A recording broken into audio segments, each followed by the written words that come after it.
Bonjour, bonjour, bonsoir, bonsoir. Bonne Saint-Jean en même temps. On est le 24 juin. C'est en pleine canicule. Ça fait 2 jours qu'on crève. Puis je me suis dit que de toute façon, si j'arrivais pas à dormir, je vais essayer de voir si I can adjust this. Just a moment. Thank you for your patience. Ça va bien.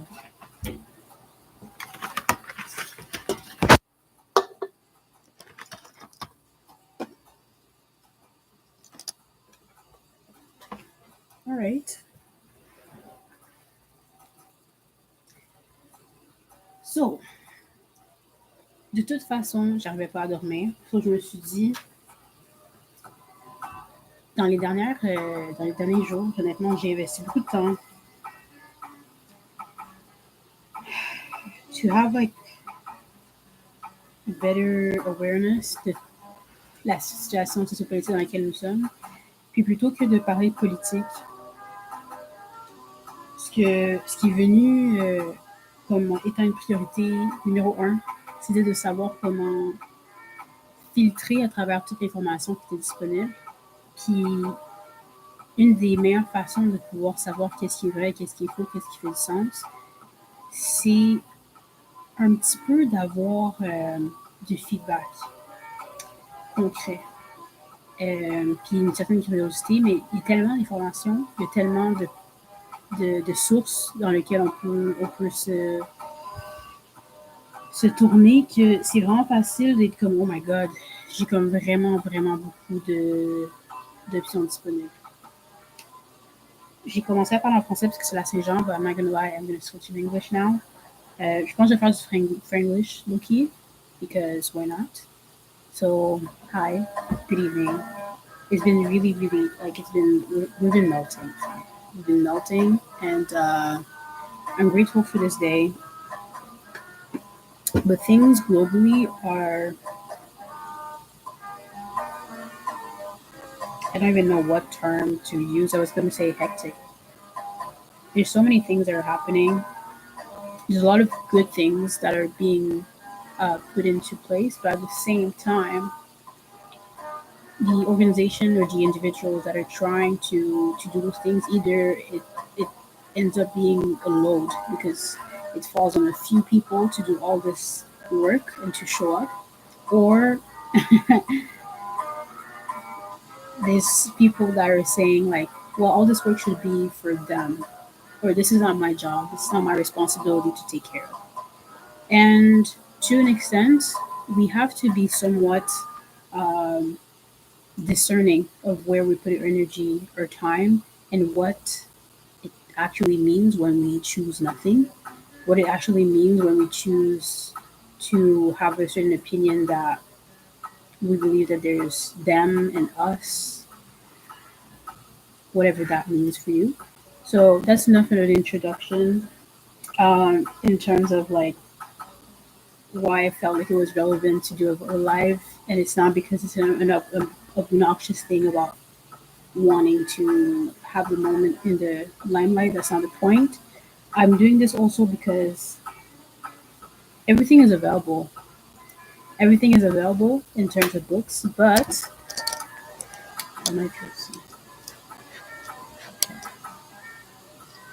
but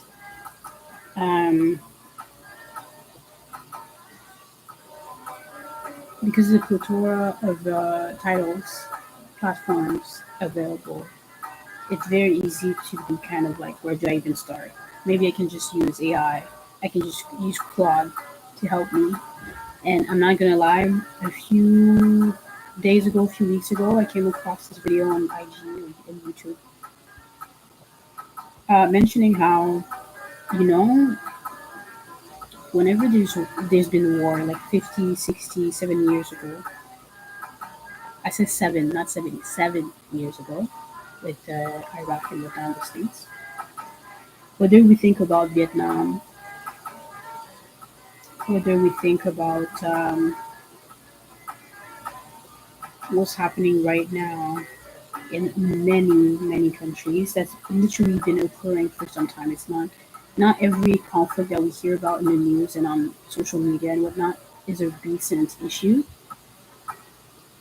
I'm not here to inform you on everything. If I'm gonna do that, I want to actually do my due diligence and do journalistic work and have the research, the links, so it's available.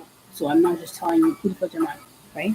But here we are. So listen, based on the description, I was looking for the title of a book which was written by a woman author in the '60s that regards the innocent slash uh, versus evil. Um, and based on the description, it's a nonfiction book by a woman author about the innocence versus evil of normal people. You might be thinking of a report on the banality of evil by Hannah Arendt. This influential 1963 work explored how ordinary people can become complicit in evil acts, famously coining the phrase the banality of evil.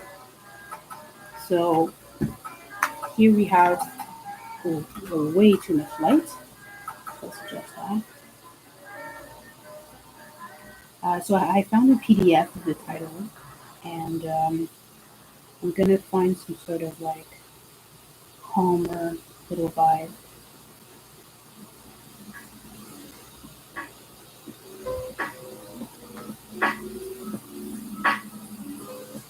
Does this work? Or is it too loud? I guess we'll see. So here we are. Um, Let me just find the page. And we're gonna start. I know I have to talk louder so that this actually works. So, also by Anna Arendt, um, on revolution between past and future, the human condition, the origin of totalitarianism. I'm French first, so my pronunciation may be challenged at times. I have a copy of the dictionary with me because I assume that there will be terms that I'm not familiar with. Whenever that happens, I will take the time to pause. Not literally, I'm not going to pause anything. I'm actually going to do a live. This is 40 pages, which I think is realistic to do. I did a live some time ago where I tried to do, I'm too sorry. I tried to do a live some time ago on a nonfiction book, which was like, oh, it's really just 200 pages. It's not gonna be long. It was 5 hours, but 40 pages. I'm like, can't be that bad, right? Can't be that bad. So here we are. I'm closing this, and so sorry, guys.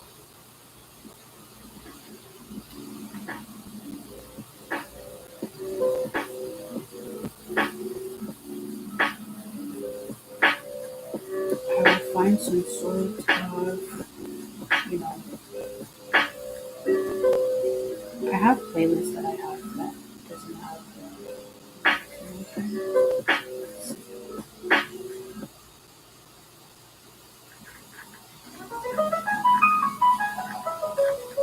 Can like this, not too bad. All right, we have our dictionary.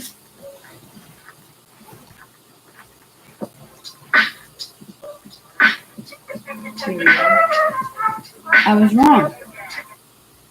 Let's have a look. Too much.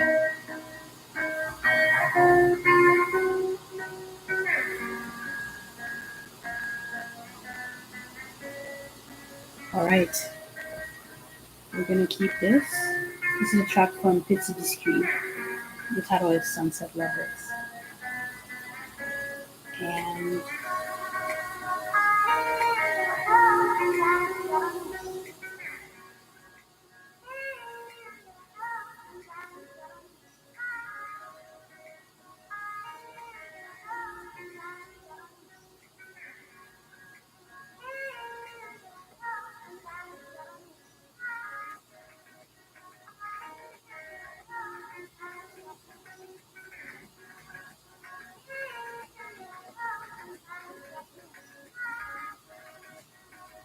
You know what? Let me try something. If I were to do this, I'm not really sure.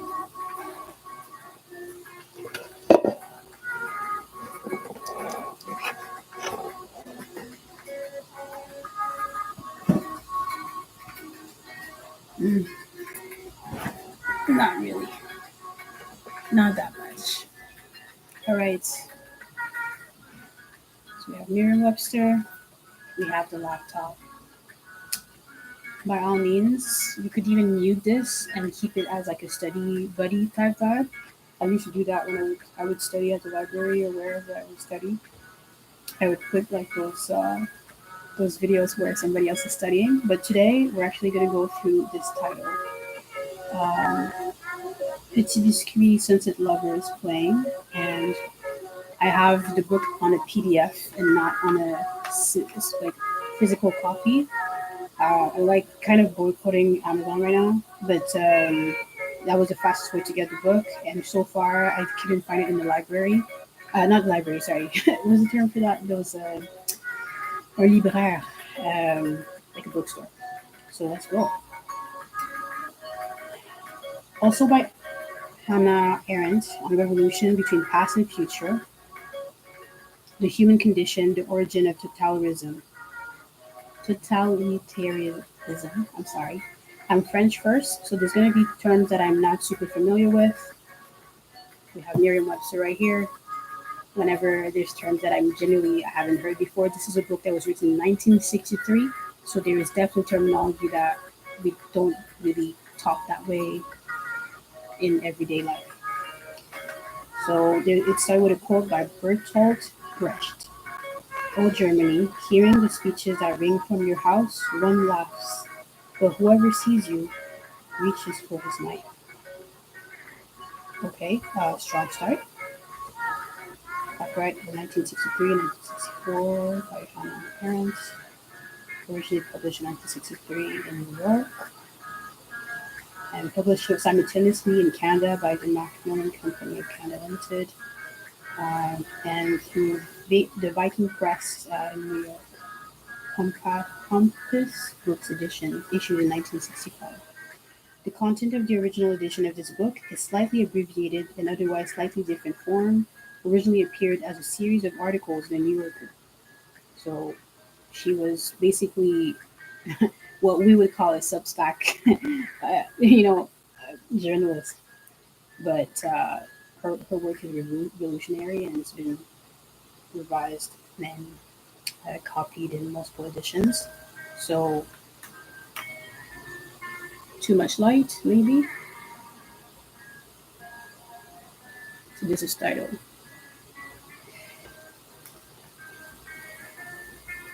because I'm not gonna butcher the last name. You know what you do? You go on Google and you can write somebody's last name to not butcher it.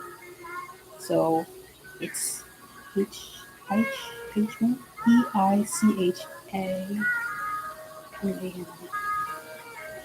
Eichmann.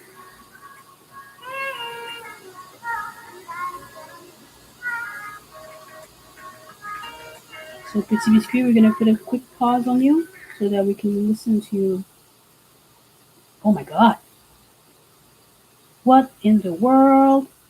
That is not what I thought would happen. Okay. So this is the person from the last name we just mentioned. This is a discovery, guys. I never read this title. So Otto Adolf Heichmann was a German Austrian official of the Nazi Party and officer of the Schutzstaffel SS, and one of the major organizers of the Holocaust. Okay, be calm. Born March 1906 in Solingen, Germany. I'm not saying that right, that's for sure. And died in Israel in 1962 in prison, a Yedlin prison. And he was in trial. Holy Lord. He participated in January 1942 Wannsee Conference, at which the implementation of the genocidal final solution to the Jewish question was planned. Oh my god. Okay, let's be open-minded and I'm as surprised as anyone. All right, here are the contents. There is 1, 2, 3, 4, 5, 15, 15 chapters. So I start with a note to the reader. Chapter 1, The House of Justice. Chapter 2, The Accused. Chapter 3, An Expert on the Jewish Question. Oh my god, I'm sweating. There's a cat, like, it's really hot right now. It's like 34 degrees, but still. Okay, have mercy. Chapter 2, The Accused. Chapter 3, An Expert on the Jewish Question. Chapter 4, The First Solution, Expulsion. Chapter 5, Second Solution, Concentration. Chapter 6, The Final Solution. Chapter 7, The Wannsee Conference by Pontius Pilate. Chapter 8, Duties of Law-Abiding Citizen. Oh my days. I don't know if you guys remember the movie Law Abiding Citizen. Shit is traumatizing. Okay, continue. That's not what it. There will be no judgment. I'm just gonna read. We're educating ourselves. We're being open-minded. Okay. Chapter 9: Deportation of the Reich, Germany, Austria, and the Protectorate. Remember, all these were articles in the New York Times back in the 1960s. Chapter 10: Deportation from Western Europe, France, Belgium, Holland, Denmark, and Italy. Chapter 11: Deportation from the Balkans, Yugoslavia, Bulgaria, Greece, and Romania. Chapter 12: Deportation from Central Europe, Hungary, and Slovakia. Chapter 13: The Killing Center in the East.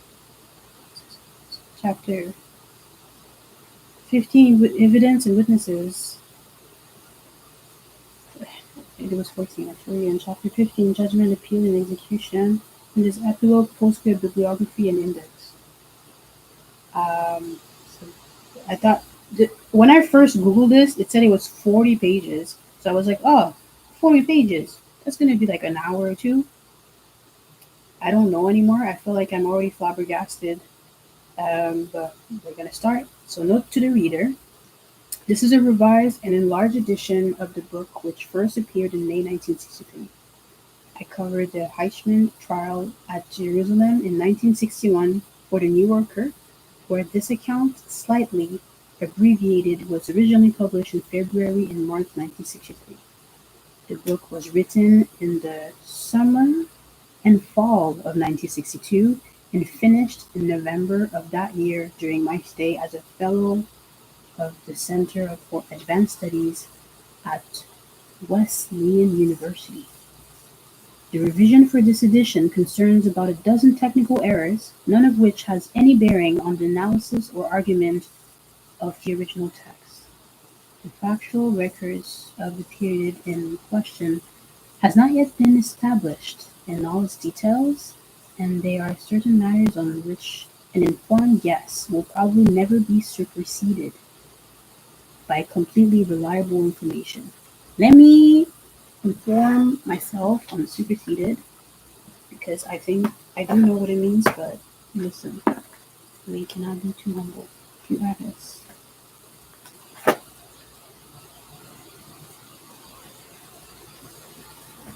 No need for TikTok. Supersede. Supersede. Um, so, super.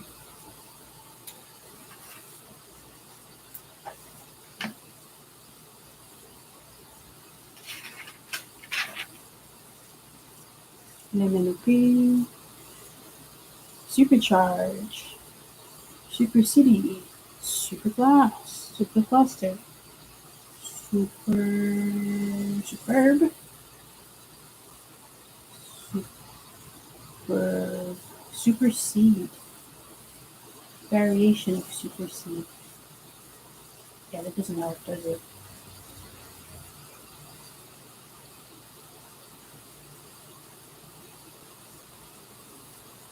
Supercilious. eyebrow, super eyelid, akin to salon, eye.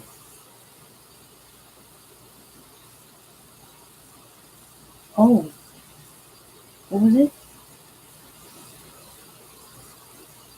Eyebrow, haughtiness, French for super, Sicilian eyelid, akin to cellare, to hide, coolly and patronizingly haughty.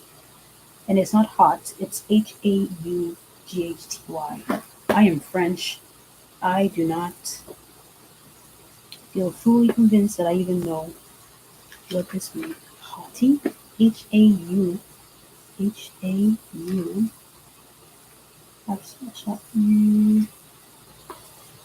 Curiosity.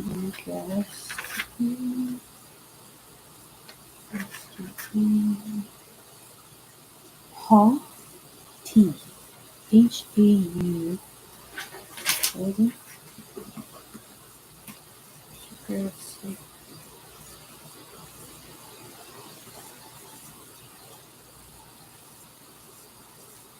Haughty. H-A-U-G-H-T-Y. H-A-U.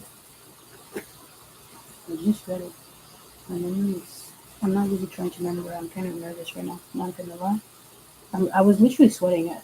I thought this was a nonfiction, but I mean, it is nonfiction, but it's some real shit, huh? Okay. Super service. Haughty. Haughty.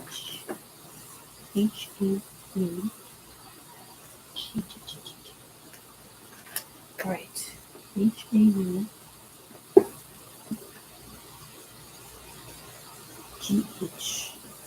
Hot. Heel corner of land. A low-lying meadow by the side of the river. Haughty. Not hot. Like, I don't know what it means yet, but haughty. Adjective, haughtier, haughtiest, hot. French mean haute, haut, lit, high. Blatantly and disdainly proud. Haughty, blatantly and disdainly proud. Haughtily, haughtiness as an adverb.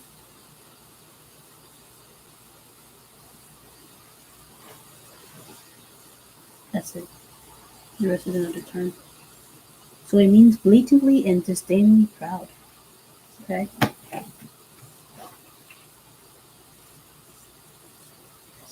Okay. Um, we're gonna learn today for sure.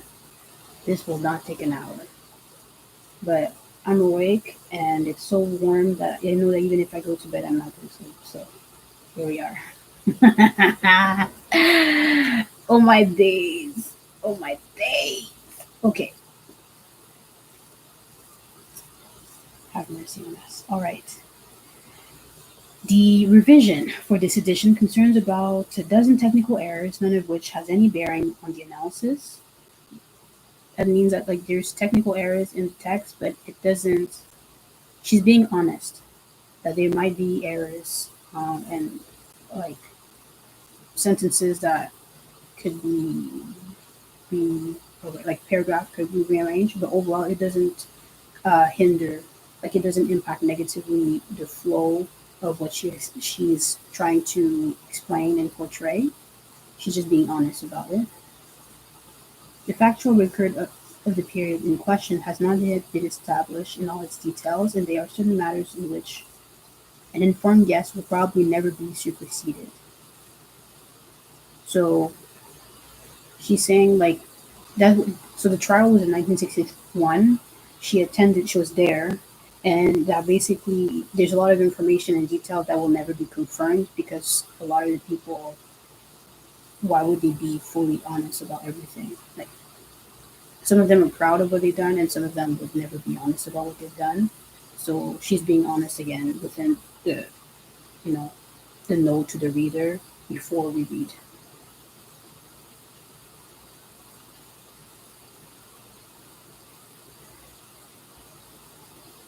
So yeah, it will probably never be superseded by completely reliable information. Thus, the total number of Jewish victims of the final solution is a guess, between 4.5 and 6 million. That has never been verified, and the same is true of the totals for each of the countries concerned. Some new materials, especially on Holland, came to light after the publication of this book, but none of it was important for the event as a whole. That's what she meant. Okay. Most of the editions are also of a technical nature, clarifying a particular point, introducing new facts, or in some instances, quotation from different sources. These new sources have been added to the bibliography and are discussed in the new postscripts. There's too many words I have to highlight correctly because the moment I look up, I got lost. Well, maybe I can just. Oh, this is a screen. I was like, oh, it's too small. I'm like, have you used a device before? You can zoom in. Okay, so we're still reading the note to the reader. She's saying most of the additions are also of a technical nature, clarifying a particular point, introducing new facts, or, in some instances, quotation from different sources. These new sources have been added to the bibliography and are discussed in the new postscripts, sorry, French, first, which deals with the controversy that followed the original publication. Apart from the postscripts, the only non-technical edition concerned the German anti-Hitler conspiracy of July 20th, 1944, which I had mentioned only incidentally in the original version. The character of the book as a whole is completely unaltered. Thanks are due to Richard and Clara Winston for their help in preparing the text of the postscripts for this edition. She wrote this in June 1964. We're in June 2025. That's a TBT for you, man. Throwback, for real. Okay, continue. So, 1. The House of Justice. Bet Hamis Fat, the House of Justice, these words shouted by the court usher at the top of his voice make us jump onto our feet as they announce the arrival of the three judges who, bareheaded in black robes, walk in the courtroom from a side entrance to take their seats on the highest tier of the raised platform. I will put some music because this is gonna be intense, and I feel like reading that shit on silent is a tall order found. So this is way too like this is way too like happy for this. I almost feel like it's disrespectful. So I'm gonna find a track that is not as like joyful.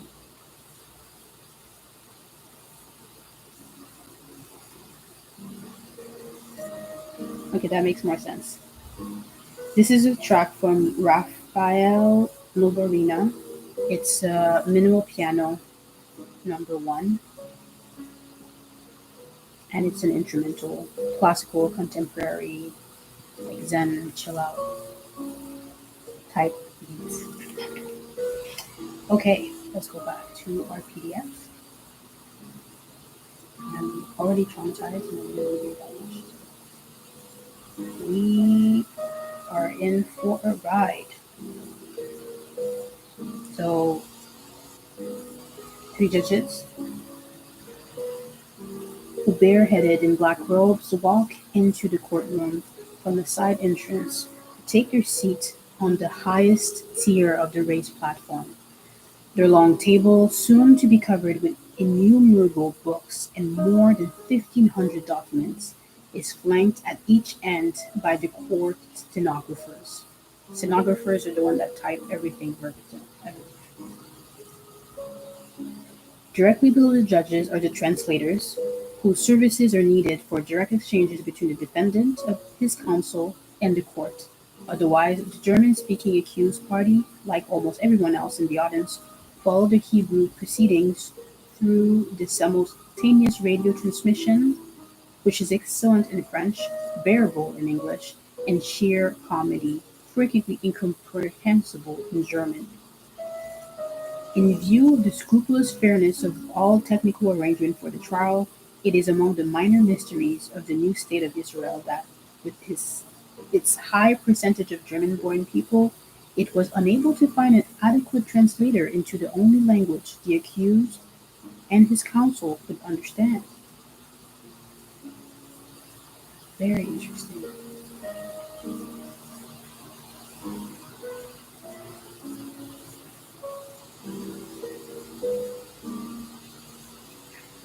For the old prejudice against German Jews, once very pronounced in Israel, is no longer strong enough to account for it.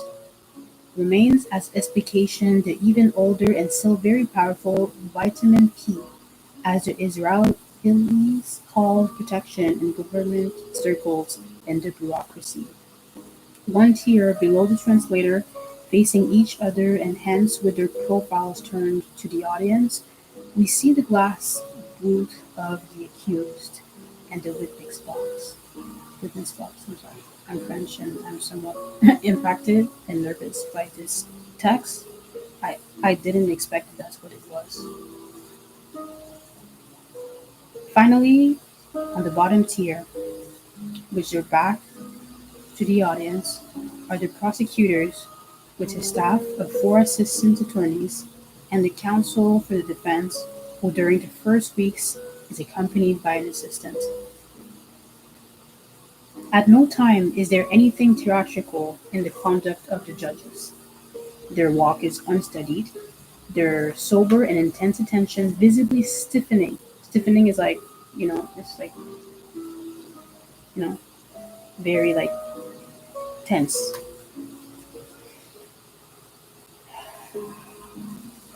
Their walk is unstudied, their sober and intense attention visibly stiffening under the impact of grief. As they listen to the tales of suffering is natural, their impatience with the prosecutor's attempts to drag out these hearings forever is spontaneous and refreshing, their attitude to the defense perhaps a shade over polite, as though they had always in mind that Dr. Servatius stood almost alone in this strenuous battle in an unfamiliar environment.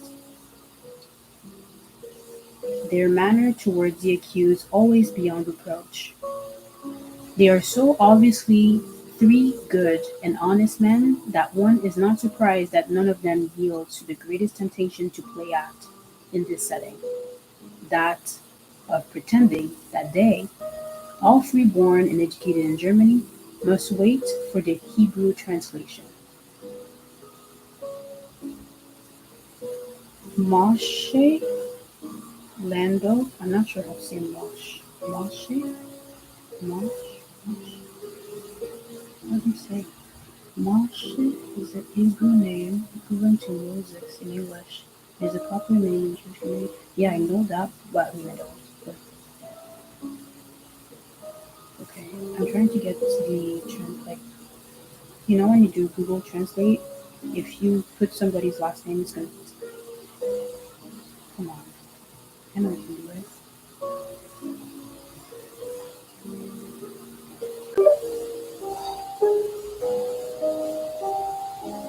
Moshe, Moshe.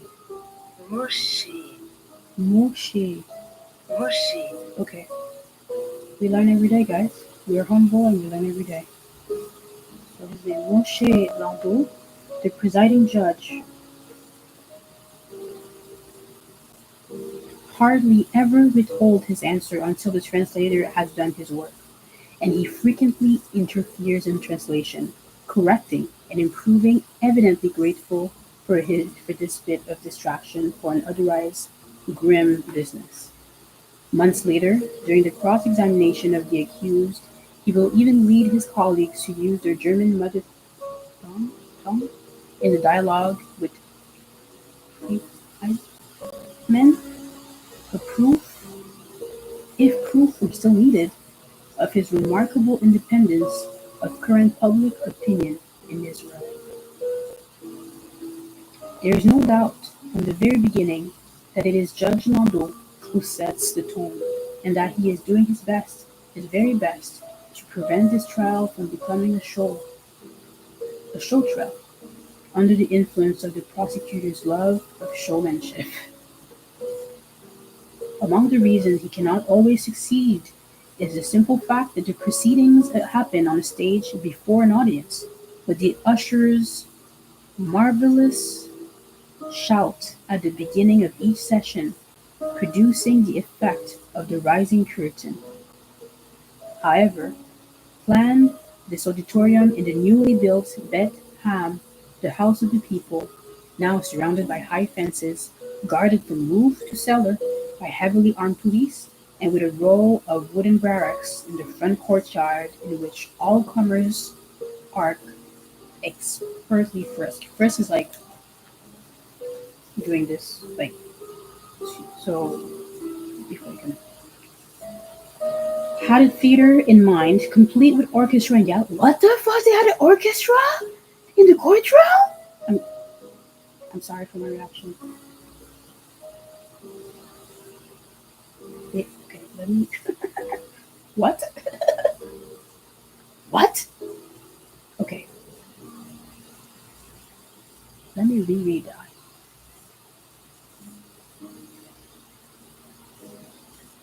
The House of the People, now surrounded by high fences, guarded from roof to cellar by heavily armed police, and with a row of wooden barracks in the front courtyard in which all comers are expertly frisked, had a theater in mind, complete with orchestra and gallery, with proscenium and stage, and with side doors for the actors' entrance.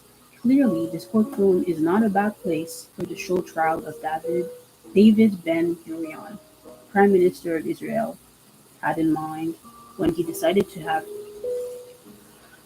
Heichmann kidnapped in Argentina and brought to the District Court of Jerusalem to stand trial for this role and the final solution of the Jewish question.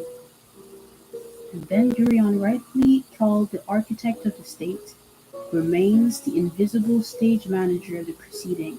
Not once does he attend a session, and the courtroom he speaks with the voice of Gideon Hausner, the Attorney General, who, representing the government, does his very best, to obey his master.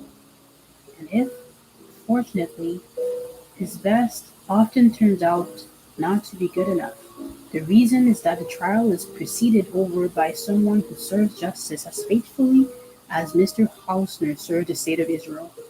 Justice demands that the accused be prosecuted, defended, and judged, and that all the other questions of seemingly greater import of how could it happen, and why did it happen, and why the Jews, and why the Germans, of what was the role of other nations, and what was the extent of co-responsibility on the side of the Allies, of how could the Jews, through their own leaders, cooperate in their own destruction?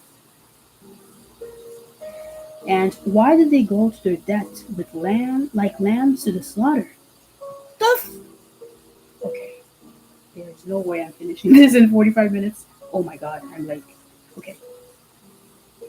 The reason why I'm reacting this way is because this title was recommended because of the whole situation that's currently happening today in 2025 with the fact that there is a potential World War III, and this is regarding World War II. And it's very easy to see this as like a history book stuff that happened a long time ago, but we're all people, we're all human beings, and like I'm going to repeat the questions that were mentioned here. The questions applies historically, So if I reread the sentence, justice demands that the accused be prosecuted, defended, and judged, and that all the other questions of seemingly greater import of how could it happen, why did it happen, of why the Jews, and why the German, of what was the role of other nations, and what was the extent of co-responsibility on the side of the Allies, of how could the Jews, through their own leaders, cooperate in their own destruction, and why did they go to their deaths like lamb to slaughter, be left in abeyance. I'm gonna look up abeyance because I'm humble enough to say that I'm not sure. J'ai l'impression que c'est comme a view. But we're gonna educate ourselves because that's the whole point of reading this. Um, I could just be on Netflix, Apple TV, Amazon Prime, whatever the fuck it is, instead of that. But I'm like, yo, let me read something concrete, and I'm low key um, frazzled a little bit right now. Okay, les amis. Okay, what was the word? Abeyance. Abeyance. ABEYANCE.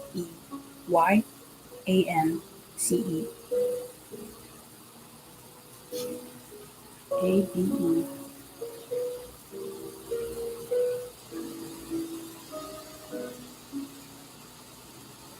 Abeyance. Being in abeyance. Adjective. Abeyance. Expectation. To desire. Temporary inactivity, suspension, a lapse in succession during which there is no person in whom the title is vested. So that means that these questions, though we all wonder about them, they were not answered right away. So be left in abeyance. Justice insists on the importance of Adolf Eichmann, son of Karl Adolf Eichmann, the man in the glass booth. And let me show you this person. Um, so that's the person. He looks like a normal guy. If you don't, honestly, a lot of pictures of soldiers from that time are kind of like seen as evil somehow. But I don't know if you've seen recently how, and you can Google this. There's pictures of soldiers right now, not just soldiers like of the low level, um, of different level of the army. I will not go into more details. Um, that have their literally their head turned completely away because, as you can see, one of the reasons why in the 1960s, 50s, and 40s, etc., we were able to find these soldiers again, regardless of their level. This is a German, Austrian official of the SS, so he was high graded, and one of the reasons why they were able to find them is because they have pictures. So you can look it up. This is a real thing. You can Google it. There's literally soldiers right now where with their face turned away from the camera. Google it and see what comes up. This is why I'm reading this. It's not because I think it's funny, because I'm bored. I think it's relevant. And we're all okay.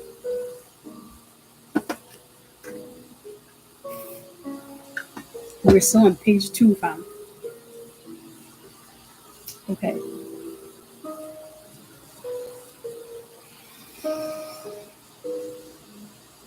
Just to demand that the accused be prosecuted, defended, and judged, and that all the other questions of seemingly greater import of how could it happen, why did it happen, why the Jews, why the Germans, what was the role of other nations, and what was the extent of co-responsibility on the side of the Allies, of how could the Jews, through their own leaders, cooperate in their own destruction, and why did they go to their death like lamb on the slaughter, be left in abeyance, which means like left aside. Justice insists on the importance of this gentleman, Adolf Eichmann, son of Karl Adolf Eichmann, the man in the glass booth built for his protection. Oh my God, They built a glass to make sure that it couldn't be like, you know, um, medium-sized, slender middle age with receding hair, ill-fitting teeth, and nearsighted eyes. New York, c'est pas drôle. C'est pas drôle. You know why I had to chuckle because I have big trouble with my eyes just contacting. Um, that's the only reason why I had to chuckle.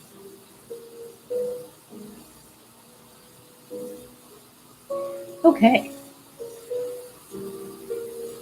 Not once does he face the audience. Oh, he's surprised.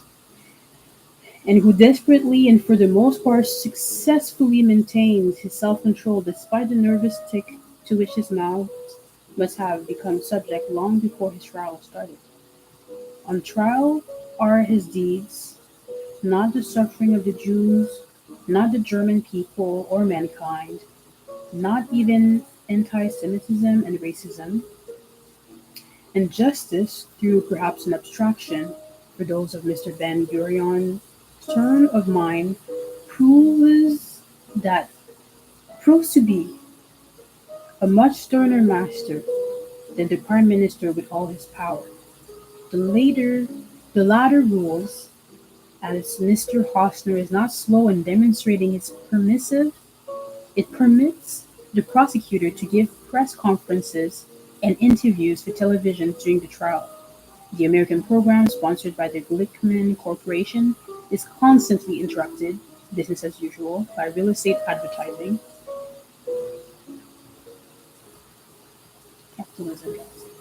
And even spontaneous outbursts to reporters in the court building. He is sick of cross-examining Heichman, who answers all questions with lies. Okay. It permits frequent side glances into the audience and the theatric characteristic of a more than ordinary vanity, which finally achieves its triumph in the White House with a compliment of a job well done by the President of the United States. What?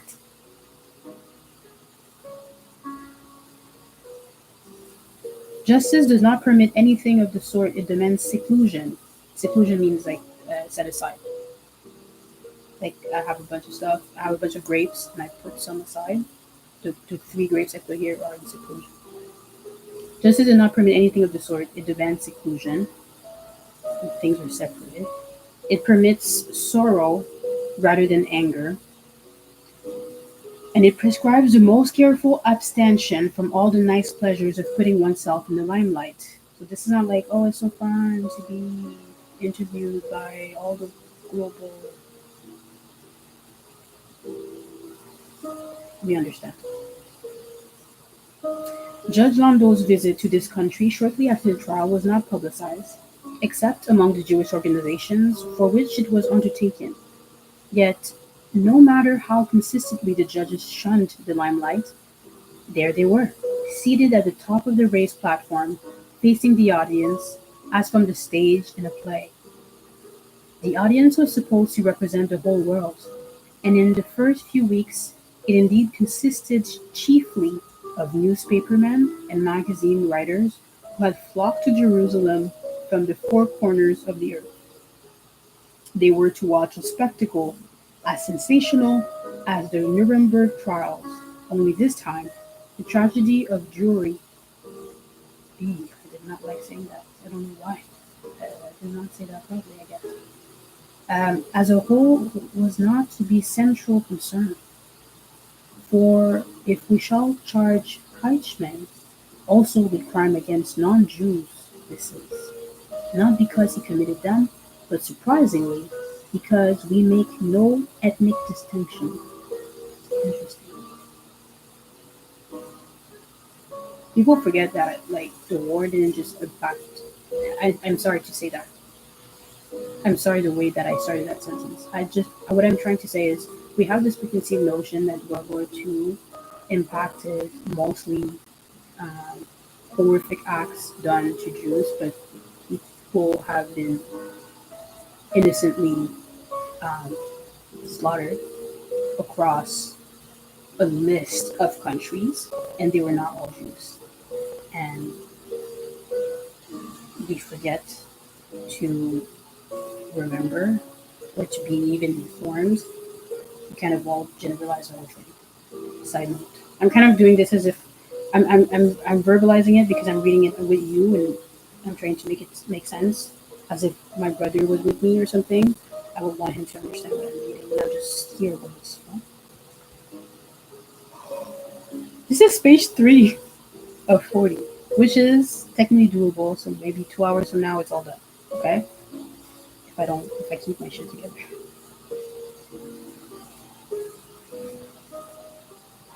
They were to watch a spectacle as sensational as the Nuremberg trial. Only this time, the tragedy of Jewry, as a whole, was to be the central concern.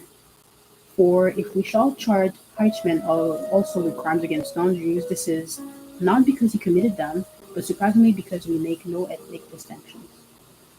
Certainly a remarkable sentence for a prosecutor to utter in his opening speech.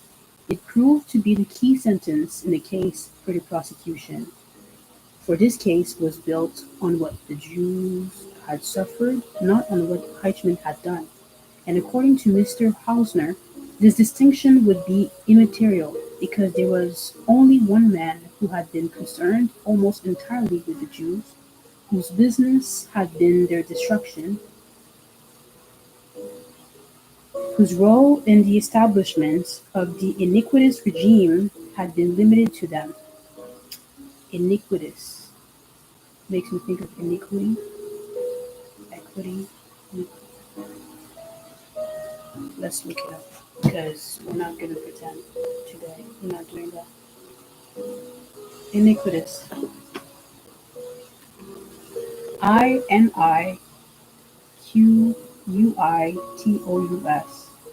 Iniquitous.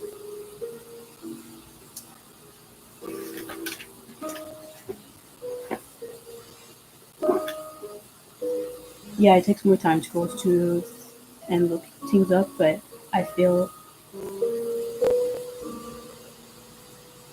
humbled. Iniquitous.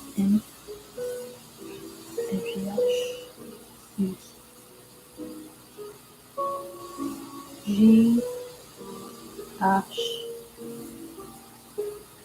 E. Iniquitous. Characterized by iniquity, vicious, iniquitously, iniquitousness, iniquity, iniquité, gross injustice, wickedness, a wicked act or thing, iniquitous. What was the synonymous that we had just here? Iniquity, gross injustice.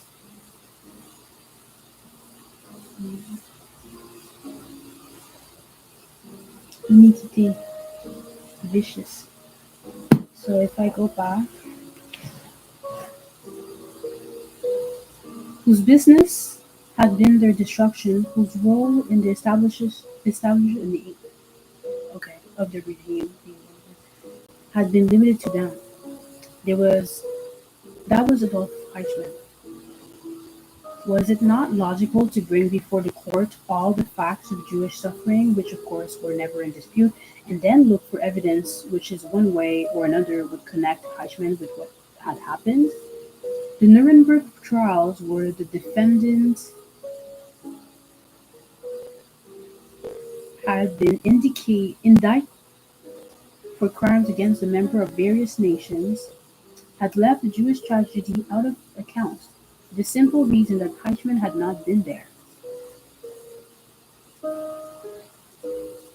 Did Mr. Hausner really believe the Nuremberg trials would have paid greater attention to the faith of the Jews if Eichmann had been in the dock? Hardly. Like almost everybody else in Israel, he believed that only a Jewish court could render justice to Jews, and that it was the business of Jews to sit in judgment on their enemies.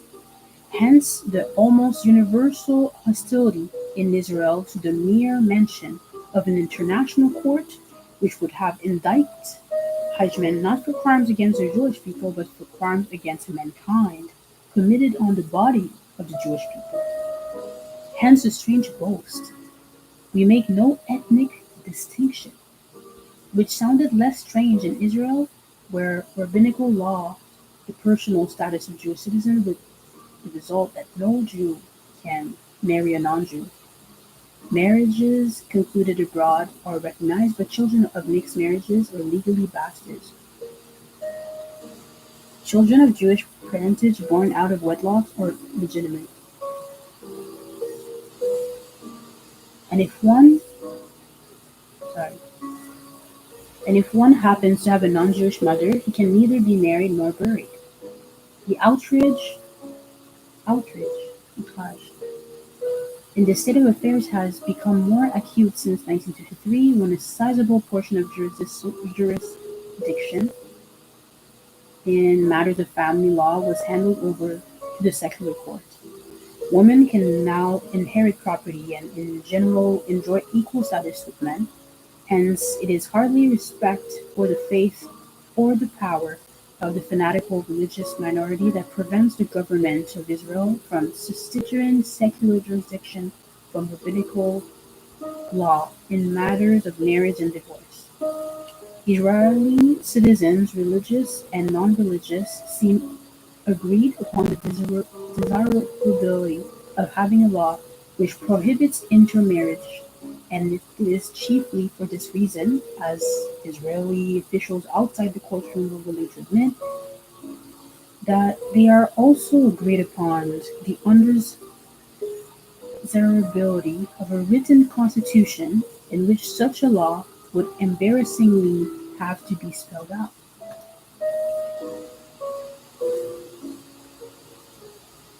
The, I'm sorry, literally joking out. Okay. The argument against civil marriage is that it would split the House of Israel and would also separate Jews of this country from Jews of the diaspora, as Philip Gillon recently put in his Jewish Frontier, which I believe must be a publication. Whatever the reasons, there certainly was something breathtaking in the naivete with which the prosecution denounced the infamous Nuremberg laws of 1935, which had prohibited intermarriage and sexual intercourse between Jews and Germans. Let's remember that.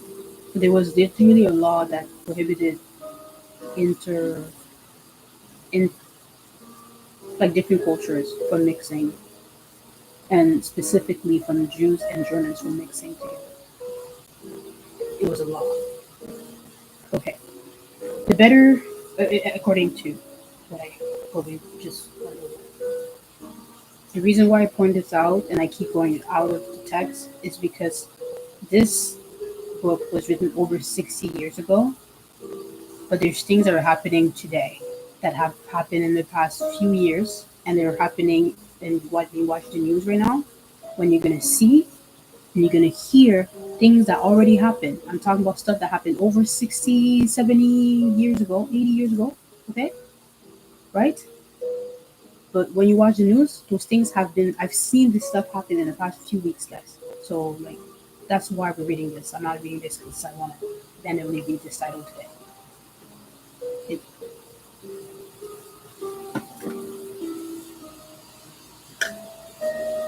whatever the reasons, I'm going back. Whatever the reasons, there certainly was something breathtaking in the naivete with which the prosecution denounced the infamous Nuremberg laws in 1935, which had prohibited intermarriage and sexual intercourse between Jews and Germans. The better informed among the correspondents were well aware of the irony, but they did not mention it in their reports.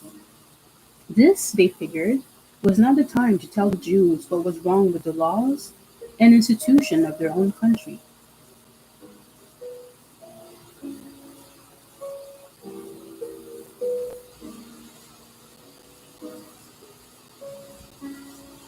If the audience at the trial was to be the world, and to play the huge panorama of Jewish suffering, the reality was falling short of expectation and purposes. The journalists remained faithful for not much more than 2 weeks, after which the audience changed drastically. It was now supposed to consist of Israelis, of those who were too young to know the story, or, as in the case of Oriental Jews, had never been told it. This is in the 1960s. This happened 30 years ago. Or in 2025, think of something that happened in 1995, and I bring a bunch of teenagers and people that are in their 20s to hear about something that happened in 1995. To you, it's new, right? Okay.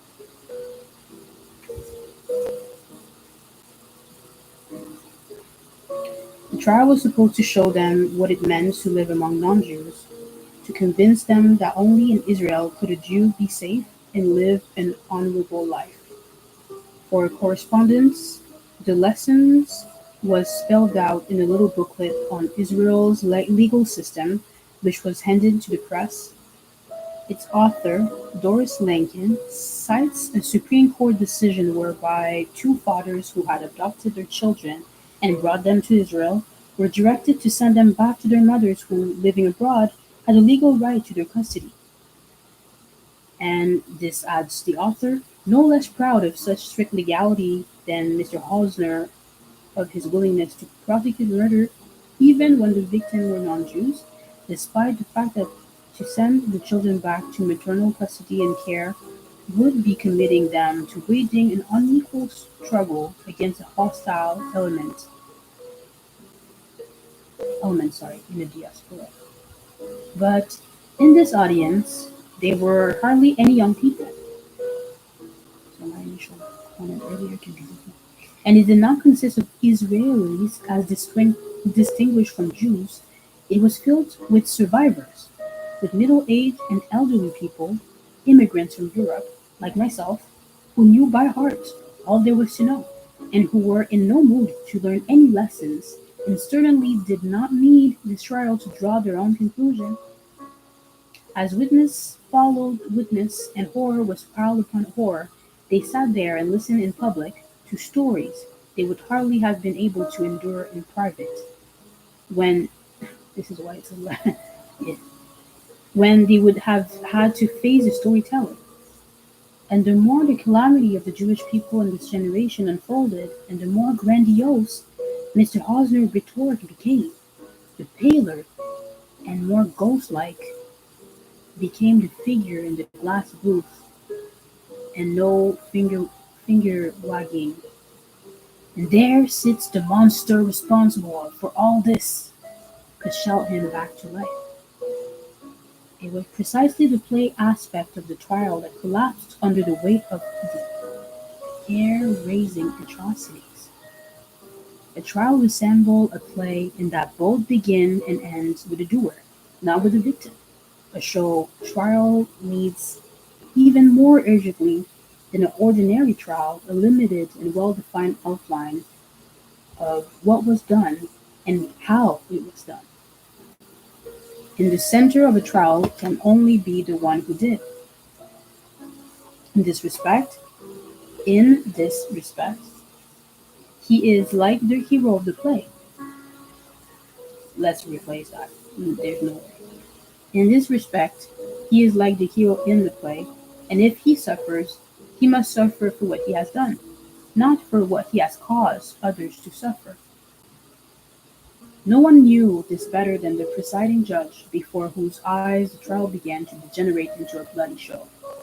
A rudeness, a rudderless ship tossed about on the wave. I'm not gonna lie, I'm not rudderless ship. We're gonna educate yourself. Rudderless. Rudderless.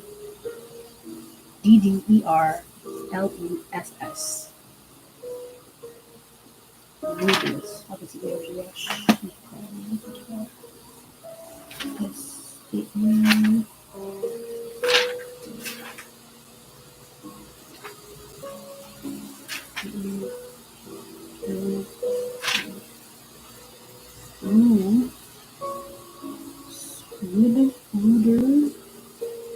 Ruder,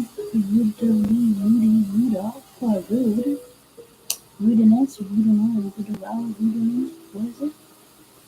Ruderless, 2D. Ruderless, ruder, rud, redness, rude. Freshwater European cyprinid fish, resembling the roach. Sorry, I always laugh when people are using so specific words to insult people's appearance. I'm sorry. Ruder. Paddle. A flat piece of structure of wood or metal attached upright to the stern of a boat or ship so that it can be turned, causing the vessel's head to turn in the same direction. A flat piece of structure of wood or metal attached upright to the stern of a boat. Oh, it's that thing. I think. Okay, I think.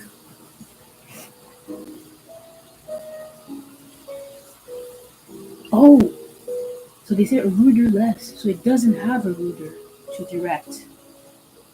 That's what it means. Interesting. See, this is why we go and look shit in the dictionary. So no one knew this better than the presiding judge, before whose eyes the trial began to degenerate into a bloody show. A rudderless ship tossed about the waves. So that means a ship that doesn't like get direction, which is there and have the paddle, but there's no like thing to direct it. But if its efforts to prevent this were often defeated, the defeat was, strangely, in part the fault of the defense, which hardly ever rose to challenge any testimony, no matter how irrelevant and immaterial it might be. Dr. Servitius, as everybody invariably addressed him, was a bit bolder when it came to the submission of documents, and the most impressive of his rare interventions occurred when the prosecution introduced as evidence the diary of Hans Frank, former Governor General of Poland, and one of the major war criminals charged at Nuremberg. I only have only one question. Is the name Adolf Eichmann the name of the accused mentioned in those 29 volumes? In fact, they were 38. The name Adolf Eichmann is not mentioned in all those 29 volumes. Thank you. No more questions. Sugar, I got. Thus, the trial never became a play, but the show Ben Gurion had in mind to begin with did take place, or rather, the lessons he thought should be taught to Jews and Gentiles, to Israelis and Arabs, in short, to the whole world. These lessons, to be drawn from an identical show, were meant to be different from the different recipients. Ben Gurion had outlined them before the trial started in a number of articles designed to explain why Israel had kidnapped the accused. There was a lesson to the non-Jewish world. We want to establish before the nations of the world how millions of people, because they happen to be Jews, and 1 million babies, because they happen to be Jewish babies, were murdered by the Nazis. Or, in the words of Devar, the organ of Mr. Ben Gurion Maple Party,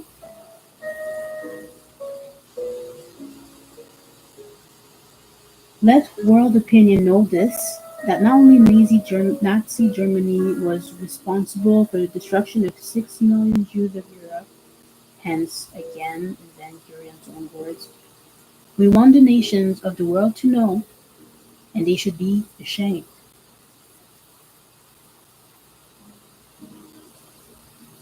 The Jews in the diaspora were to remember how Judaism, 4,000 years old, with its spiritual creations and its ethical strivings, its messianic aspirations, had always faced a hostile world. How the Jews had degenerated, I'm sorry, degenerated until they went to their death like sheep? Who the fuck said that? I'm sorry. I'm sorry. I'm sorry. I have to. This is text. How the Jews had degenerated until. Okay, I can't. Let's try again. Let's try. The Jews in the diaspora were to remember how Judaism, 4,000 years old, with its spiritual creation and ethical strivings, messianic aspirations, had always faced a hostile world. How the Jews had degenerated until they went to their death like sheep, and how only the establishment of a Jewish state had enabled Jews to hit back, as Israelis have done in the War of Independence, in the Suez Adventure, and in the almost daily incidents on Israel's unhappy borders. And if the Jews outside of Israel had to be shown the difference between Israeli heroism and Jewish submissive meekness, there was a lesson for those inside Israel too. The generation of Israelis who have grown up since the Holocaust were in danger of losing their ties with the Jewish people, and by implication, with their own history. It is necessary that our youth remember what happened to the Jewish people. We want them to know the most tragic facts in our history.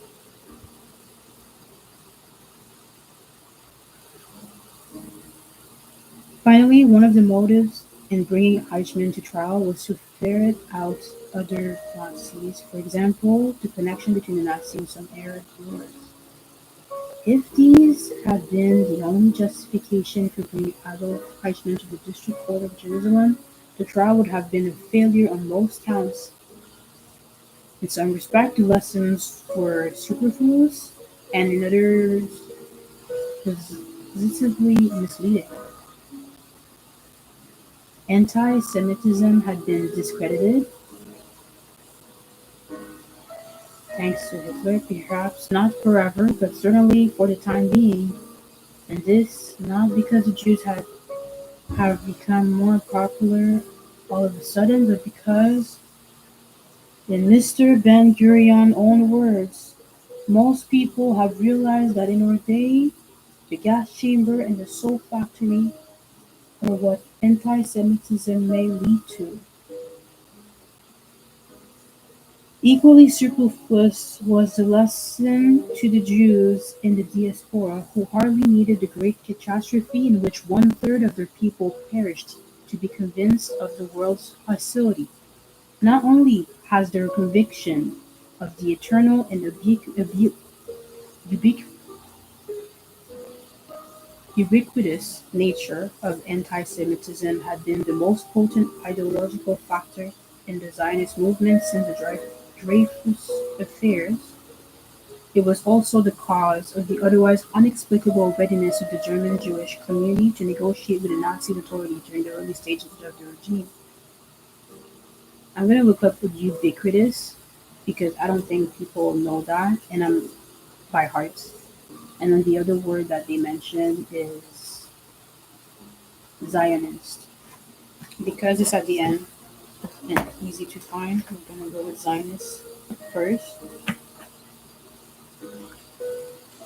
There's right now when I think of Zion, I heard Zion before. Maybe oh, this is Zed. I'm just gonna find some paper. Okay, Zed, Zionist, Zionist, Zionist, Zion. Citadel in Palestine, which was the nucleus of Jerusalem, the Jewish people, Israel, the Jewish homeland, and that is symbolic of Judaism and of Jewish national aspiration, the ideal nation or society and envisagé by Judaism, Zion. Zionism is an international movement for, originally for the establishment of the Jewish national or religious community in Palestine, and later for the support of modern Israel. Zionistic. This is why we look up words, guys, so that we know what it means. I don't assume that everybody knows what I Even if I kind of understand what it means, I'm like, let me be humble. Ubiquitous. Ubiquitous.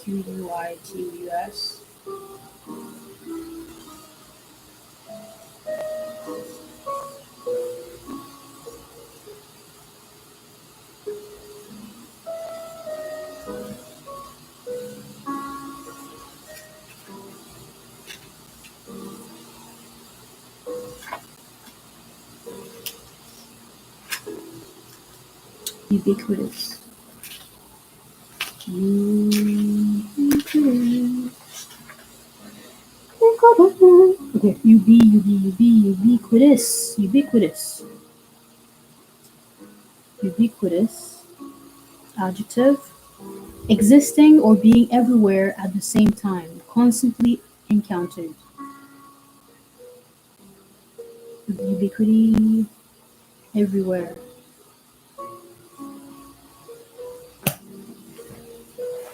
Not only has their conviction of the eternal and ubiquitous nature of anti-Semitism had been the most potent ideological factor in the Zionist movement since the Dreyfus affairs, it was also the cause of the otherwise inexplicable readiness of the German Jewish community to negotiate with the Nazi authorities during the early stages of the regime.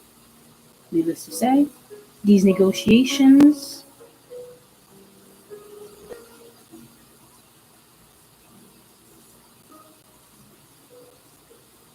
were separated by an abyss from the later collaboration of the Juden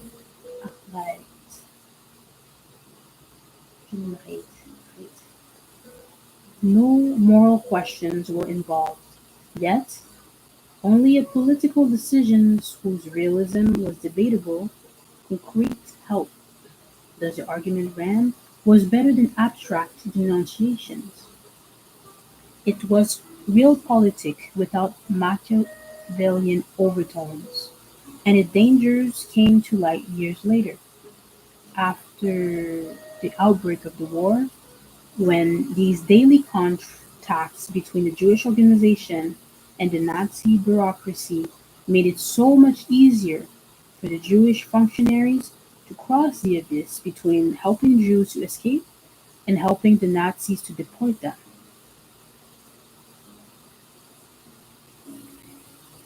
It was this conviction which produced the dangerous inability of the Jews to distinguish between friend and foe, and German Jews were not the only ones to underestimate their enemies because they somehow thought that all Gentiles were alike.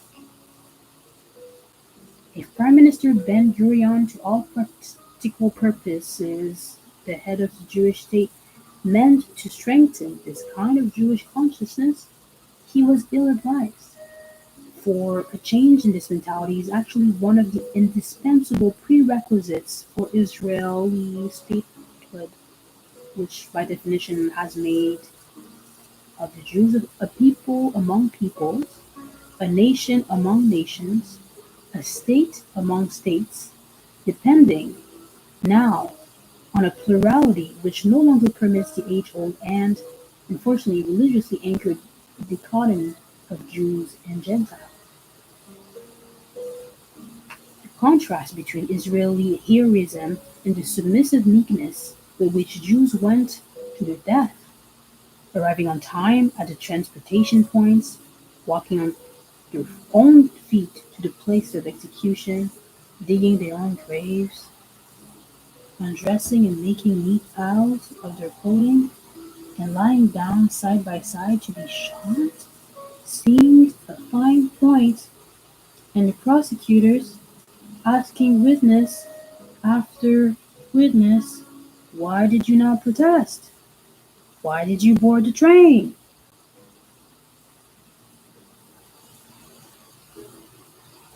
15,000 people were standing there and hundreds of guards facing you. Why didn't you revolt and charge an attack? Was elaborating it from all it was worth. But the sad truth of the matter is that the point was ill taken, for no non-Jewish groups or people had behaved differently.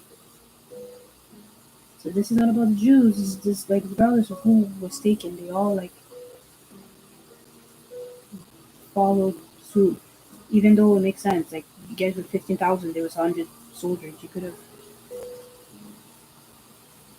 if you look at it from an abstract perspective, like as a math problem. Okay. Let me take a second. Okay. But the sad truth of the matter is that the point was it taken for no non-Jewish groups or people had behaved differently. 16 years ago, while still under the direct impact of the events, David Rousset, a former inmate of Bush and Wald, described what we know happened in all concentration camps. The triumphs of the SS demand that the tortured victim allow himself to be led to the noose without protesting, that he renounces and abandons himself to the point of ceasing to affirm his identity. And it is not for nothing, it is not for gratuitously, like for free. It is not for free, out of sheer sadism, that the SS men desire his defeat. They know that the system which succeeds in destroying its victim before he mounts the scaffold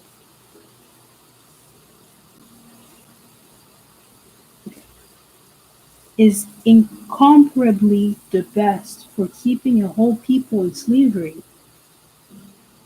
in submission. Nothing is more terrible than these processions of human beings going like dummies to death. Les lots de notre mort, written in 1947. So this is a quote from Les lots de notre mort, which translates to the heaviness of our deaths, written in 1947. The court received no answer to this cruel and silly question, but one could easily have found an answer that he permitted his imagination to dwell for a few minutes on the fate of those Dutch Jews who, in 1941, in the old Jewish quarter around Amsterdam, dared to attack the German security police detachment. 430 Jews were arrested in reprisal, and they were literally tortured to death. First in Buchenwald, and then in the Austrian camp of Mauthausen. For months on end, they died 1,000 deaths, and every single one of them would have envied his brethren in Auschwitz and even in Riga and Minsk. They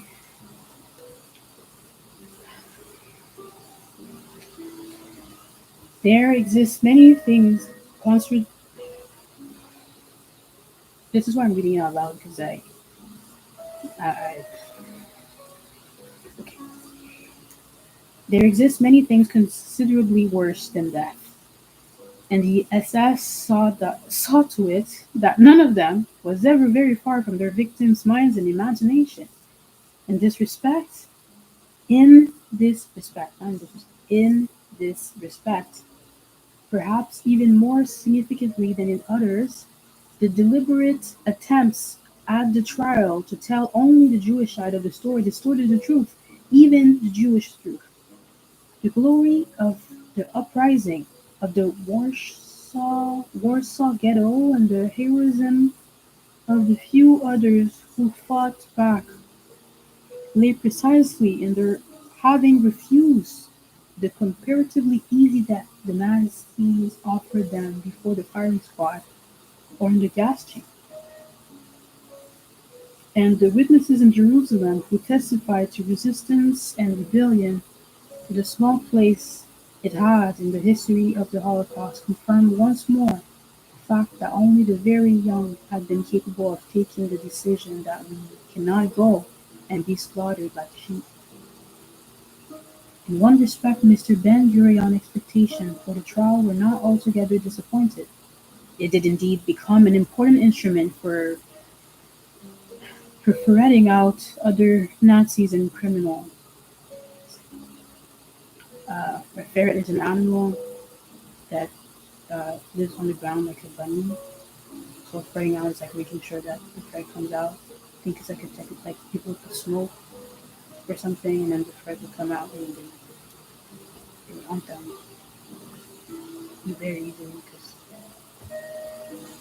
I'm explaining it because it's not a word that we hear often.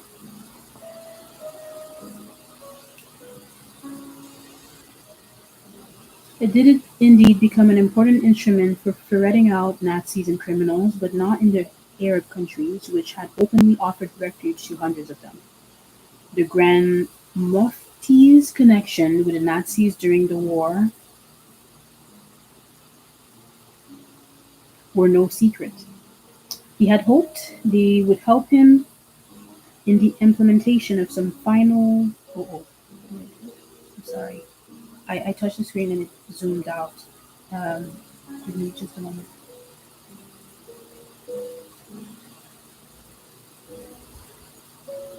The Grand Mufti's connection with the Nazis during the war were no secret. He had hoped they would help him in the implementation of some final solution in the Near East.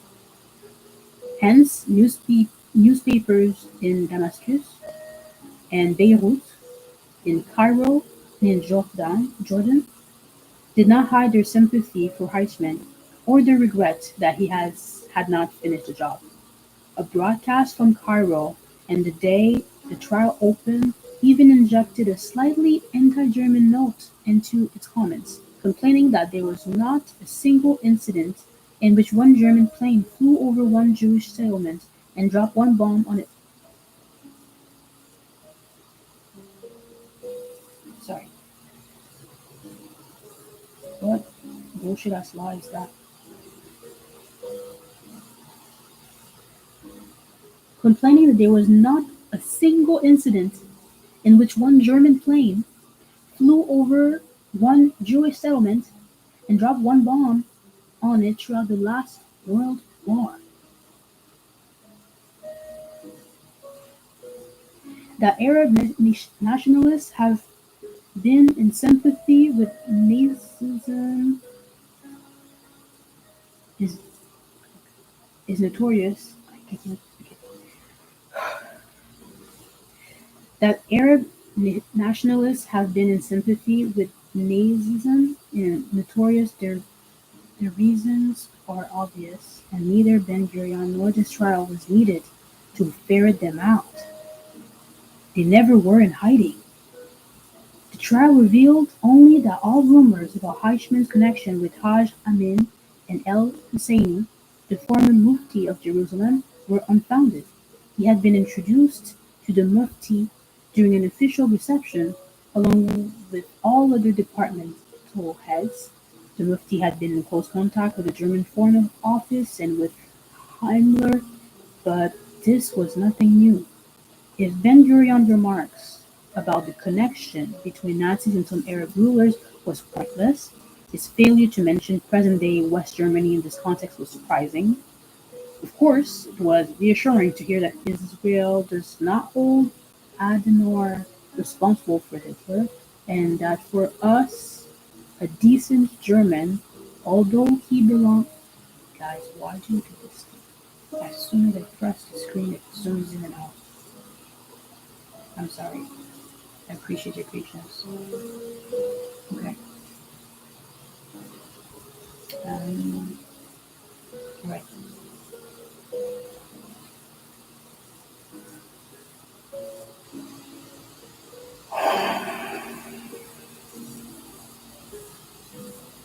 The Mufti had been in close contact with the German Foreign Office and with Himmler, but this was nothing new. If Ben-Gurion's remarks about the connection between Nazis and some Arab ruler was pointless, his failure to mention present-day West Germany in this context was surprising. Of course, it was reassuring to hear that Israel does not hold Adenauer responsible for Hitler, and that for us, a decent German, although he belongs to the same nation that 20 years ago helped to murder millions of Jews and is a decent human being.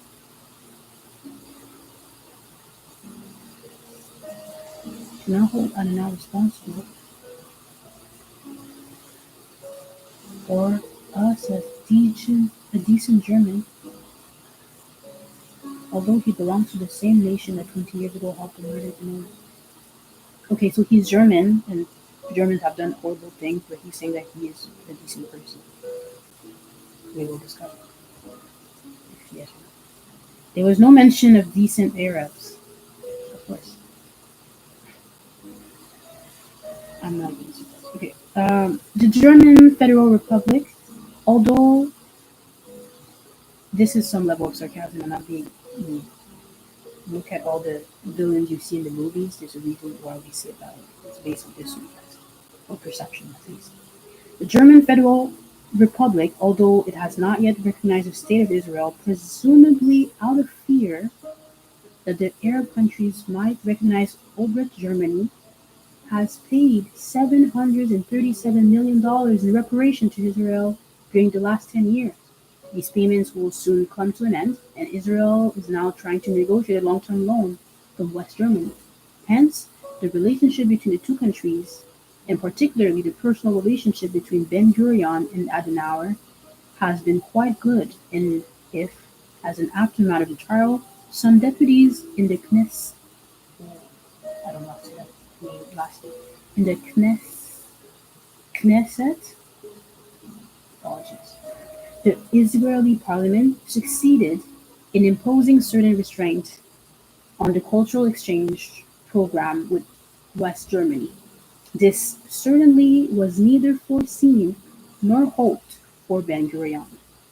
It is more noteworthy that he had not foreseen, or did not care to mention, that Eichmann's capture would trigger the first serious effort made by Germany to bring to trial at least those who were directly implicated in murder.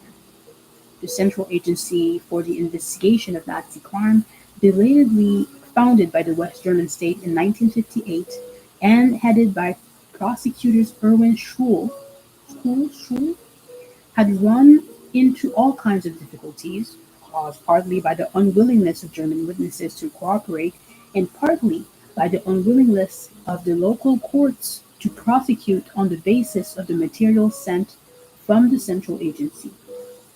Not that the trial in Jerusalem produced any important new evidence of the kind needed for the discovery of Eichmann's associates, but the news of Eichmann's sensational capture and of the impending trial had sufficient impact to persuade the local courts to use Mr. Schul's findings and to overcome the native reluctance to do anything about murderers in our midst.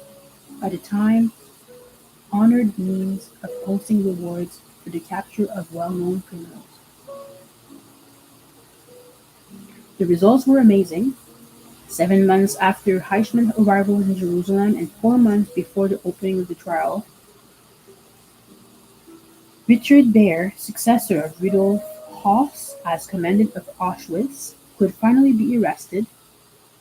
In rapid succession, most of the members of the so-called Eichmann Commando, Franz Novak, who lived as a printer in Austria, Dr. Otto Hunsch, who had settled as a lawyer in West Germany, Hermann Hermann Hume, Hume, Hum- sorry, apologies. I appreciate your grace and patience. Hermann Hume, who had become a druggist, like a pharmacist. Gustav Pitcher, former Jewish advisor in Romania, and Will Zopf, who had filled the same post in Amsterdam, were arrested also, although evidence against them had been published in Germany years before in books and magazine articles. Not one of them had found it necessary to live under an assumed name. They didn't even pretend. They just moved away and then you're like, oh, that was my past. Okay. For the first time since the close of the war, German newspapers were full of reports of the trials of Nazi criminals, all of them mass Murderers after May 1960, the month of Eichmann capture, only first-degree murders could be prosecuted. All other offenses were wiped out by the statute of limitation, which is 20 years for murder. That was 30 years after, that's why it didn't count. And the reluctance of the local courts to prosecute these crimes showed itself only in the fantastically lenient sentences meted out to the accused. Thus, Dr. Otto Bradfisch of the this is some German that I've never seen in my life of the Einsatzgruppen, the mobile killing unit of the SS in the East, was sentenced to 10 years of hard labor for the killing of 15,000 Jews. Dr. Otto Unsch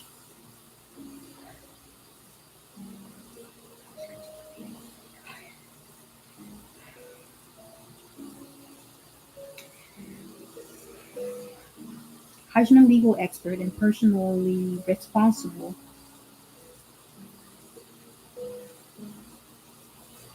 for a last-minute deportation of some 1,200 Hungarian Jews, of whom at least 600 were killed, received a sentence of 5 years of hard labor.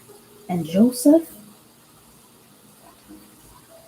yeah, I'm not saying what the fuck is his last name, I'm saying what the fuck what I'm like. It's my first read, I'm reading it out loud. And Joseph Lechtaler,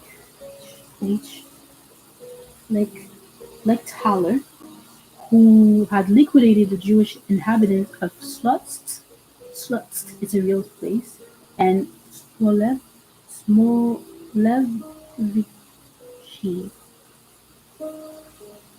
Smolevki in Russia, was sentenced to 3 years and 6 months.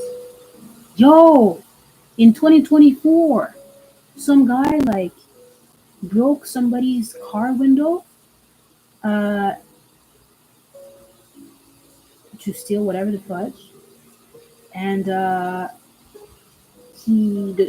owner of the car found out, and it was like basically assault. Like the guy that was trying to break in the car like assaulted the owner of the car, and he had drugs on him, and he was like a drug dealer or whatever. He had a 25-year in jail. That was in 2024, like last year. I'm saying I'm not even mentioning a name. That's just that shit happened. I don't know how many times in the states. 25 years. These men were fully aware of what they did, and we had a few months and years of like labor.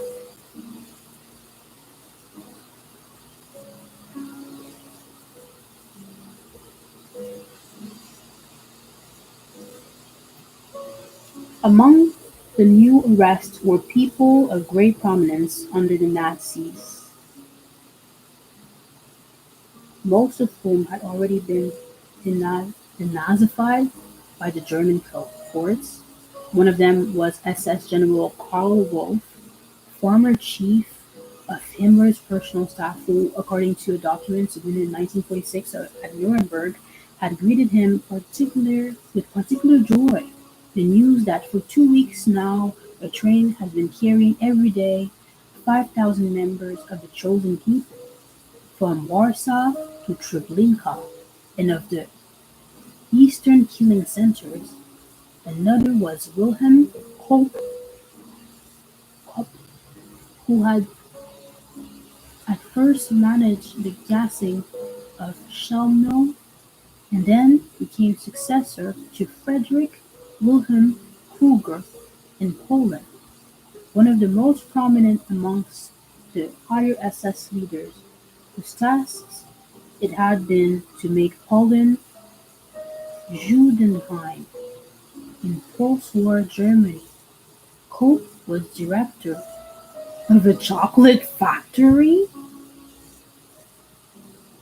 Harsh sentences were occasionally meted out, but were even less reassuring when they went to such offender as Erich von dem Bach, Zér0, former general of the higher SS and police leader, Corps, a Corps, in the Corps of the Police. He had been tried in 1961 for his participation in the Rome Rebellion in 1934 and sentenced for 3.5 years. He was then indicted again in 1962 for the killing of 6 German communists in 1933, tried before a jury in Nuremberg, and sentenced to life. Neither indictment mentioned that Bach Zelewski had been anti-partisan chief of the Eastern Front, or that he had been wait, fucking second, or that he had participated in the Jewish massacre at Minsk and Mogilev in White Russia. Should German courts, on the pretext that war crimes are not crimes, what the fuck am I? Okay, sorry. Let me. I'm sorry. I'm sorry. I'm sorry. Okay.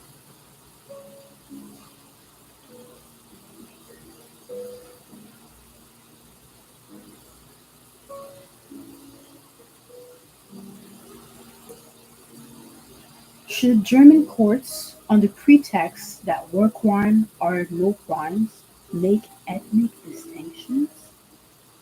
Or is it possible that was that what was an unusual harsh sentence, at least in German post-war courts, was arrived at because Bach Zelewski was among the very few who actually had suffered a nervous breakdown after the mass killings, had tried to protect Jews from the Einsatzgruppen, and had testified for the persecution of Nuremberg.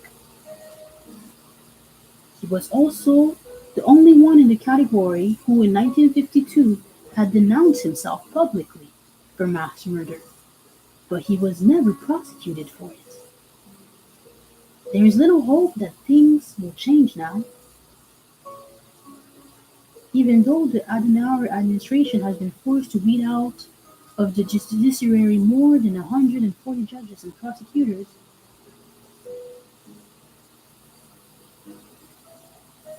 Along with many police officers with more than ordinarily compromised Zing pass, to dismiss Wolfgang Immerwahr Frankl, the chief prosecutor of the Federal Supreme Court,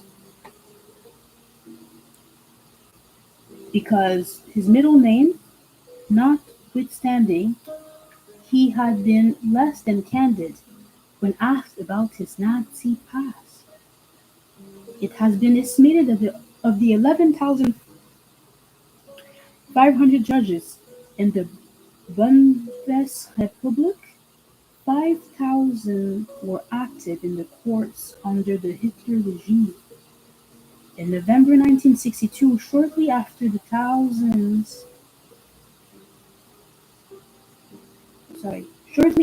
purging of the judiciary, and 6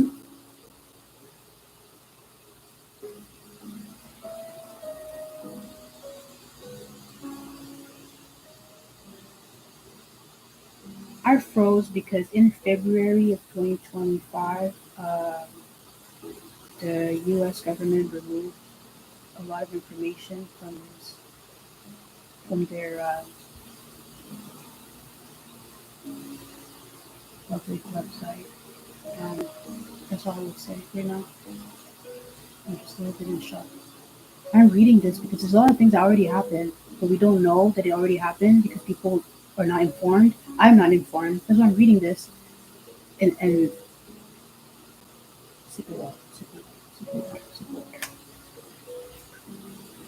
let's go back. I'm just reading this text because I'm aware that it's going to be useful for awareness, for my awareness, for yours.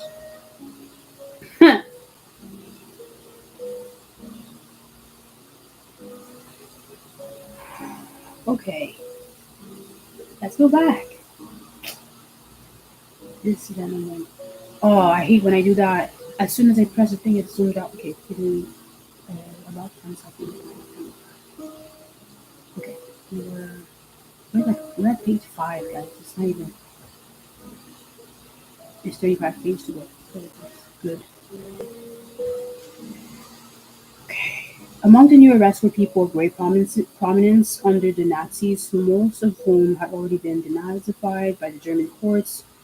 One of them was SS General Karl Wolff, former chief of Himmler's personal staff, who, according to a document submitted in 1946 at Nuremberg, had greeted with particular joy the news that for 2 weeks now, a train has been carrying every day 5,000 members of the chosen people, from Warsaw to Treblinka, one of the eastern killing centers. Another was Wilhelm Kopp, who had Jesus have mercy on us, who had who had at first managed the gassing of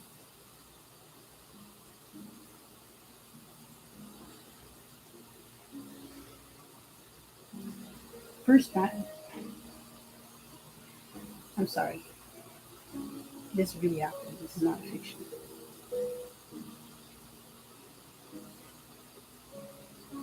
First managed the gassing in Chumno and then become successor in Friedrich Wilhelm Kruger in Poland, one of the most prominent among the higher SS leaders, whose task it had been to make Poland Judenheim in post-war Germany. Koch was director of a chocolate factory.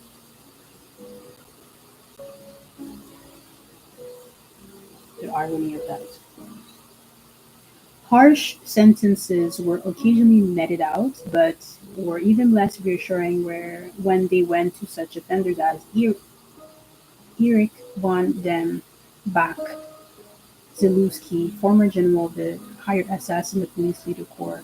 He had been tried in 1961 for his participation in the Rome Rebellion in 1934 and sentenced for 3.5 years. He was then indicted again in 1962 for the killing of 6 German communists. In 1933, tried before a jury in Nuremberg and sentenced to life. Neither indictment mentioned that Bach-Zelewski had been anti-partisan chief of the Eastern Front, or that he had participated in the Jewish massacres of Minsk and Mogilev in White Russia, should German courts, on the pretext that war crimes and no crimes make ethnic distinctions? Or is it possible that was what an unusual harsh sentence, at least in German post-war courts, was arrived at because Bach-Zelewski was among the very few who actually had suffered a nervous breakdown after the mass killings, had tried to protect Jews from the Einsatzgruppen, and had testified for the prosecution at Nuremberg. He was also the only one in the category who in 1952 had denounced himself publicly for mass murder, but he was never prosecuted for it. There is little hope that things will change now, even though the Adenauer administration has been forced to weed out of the judiciary more than 140 judges and prosecutors. Oh, I read all this. But I'm back. It's okay. It has been estimated that of the 11,500 judges in the Bundesrepublik, 5,000 were active in the courts under Hitler regime. In November 1962, shortly after the purging of the judiciary and 6 months, do you realize how many freaking departments have been like almost wiped out completely in the past 18 months in the States?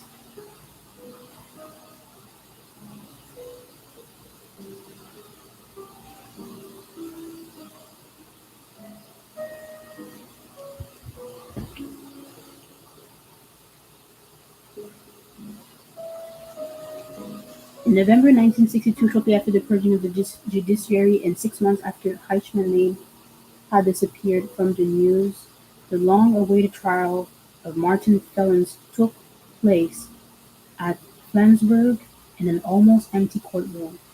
The former higher SS and police leader, who had been a prominent yeah, I need something prominent member of the Free Democratic Party of the in Adenauer in Germany, was arrested in June 1960, a few weeks after Eichmann's capture.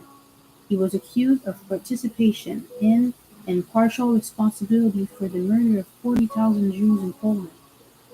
After more than 6 weeks of detailed testimony, the prosecutor demanded the maximum penalty, a life sentence of hard labor, and the court sentenced felons. It's funny that it sounds like felon, but it's Felens. Felens. The abbreviation. 4 years, 2.5 of which she had already served while waiting in jail to be tried.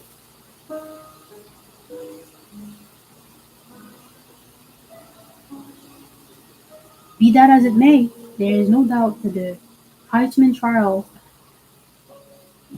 and its most far-reaching consequences in Germany, the attitude of the German people toward their own past, which all experts on the German question have puzzled over for 15 years, could hardly have been more clearly demonstrated.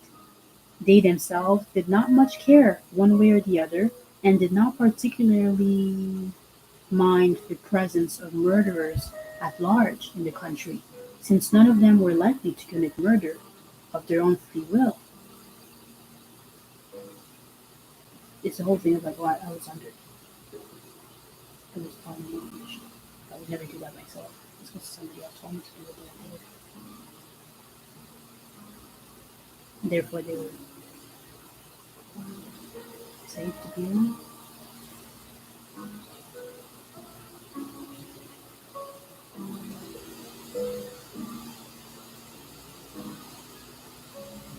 However, if world opinion, or rather what the Germans called das Hausland, collecting all countries outside Germany into a singular noun, became obstinate and demanded that these people be punished, they were perfectly willing to oblige, at least up to a point.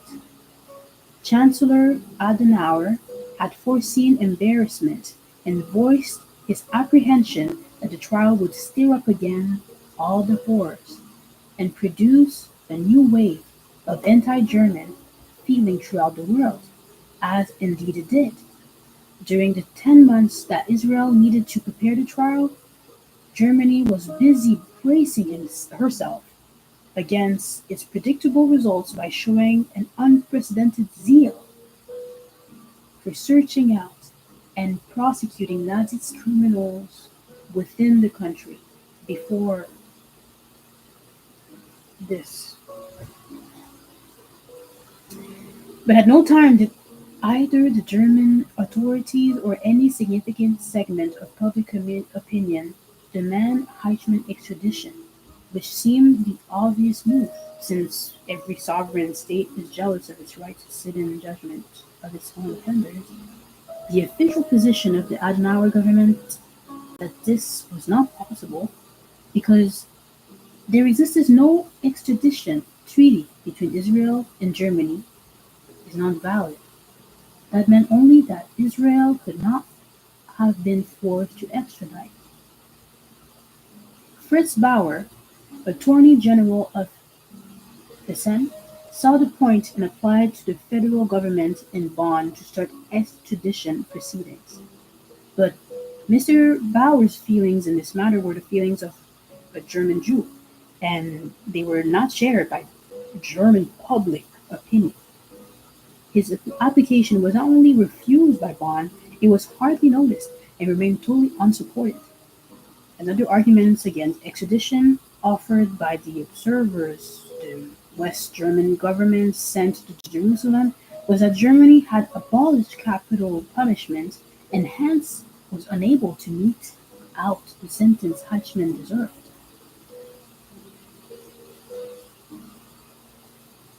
In view of the leniency shown by German courts to Nazi mass murderers, it is difficult not to suspect bad faith in this objection. Surely the greatest political hazard of Heichmann trial in Germany would have been acquittal from exile for lack of mens rea. As J.J. Jensen pointed out in the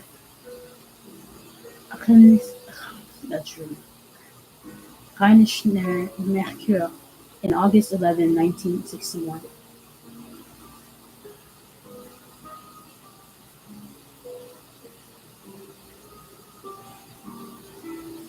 There's another more delicate and politically more relevant side to this matter. It is one thing to ferret out criminals and murderers from their hiding place. It is another thing to find them prominent and flourishing in the public realm. To encounter innumerable men in the federal and state administration and generally in public office whose careers and blooms had bloomed under the Hitler's regime. True, if the Adenauer administration had been too sensitive about employing officials with a compromising Nazi past, there might have been no administration at all. For the truth is, of course, the exact opposite of Dr. Adenauer's assertion that only a relatively small percentage of Germans had been Nazis, and that a great majority had been happy to help their Jewish fellow citizens when they could. I'm sorry to do a little dance. I'm exaggerating for entertainment. It's because they're minimizing the shit that I'm saying it like that. I know it's somewhat true, but that like not all people of the country are the same.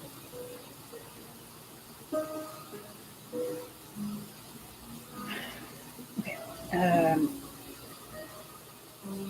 For the truth is, of course, the exact opposite of Dr. Adenauer's assertion that only a relatively small percentage of Germans had been Nazis, and a great majority had been happy to help their Jewish fellow citizens when they could.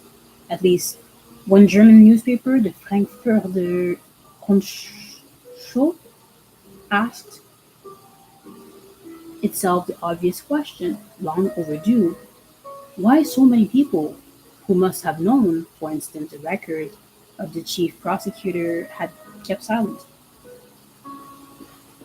And then came up with the even more obvious answer: because they themselves felt incriminated. That's why they didn't say anything. That's why they didn't point fingers. The logic of the Heichmann trial, as Ben-Gurion conceived of it, with its stress on general issues to the detriment of legal niceties, would have demanded exposure of the complicity of all German offices and authorities in the final solution of all civil servants in the state ministries of the regular armed forces with their general staff of the judiciary and of business world.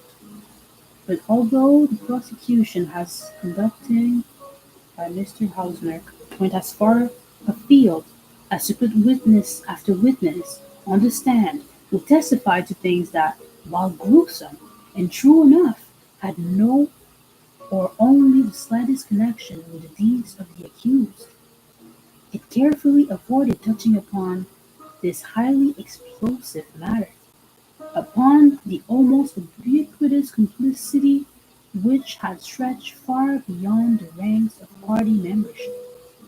There were widespread rumors prior to the trial of Heichmann. There were widespread rumors prior to the trial of Heichmann had named several hundred prominent personalities of the Federal Republic as his accomplices. But these rumors were not true.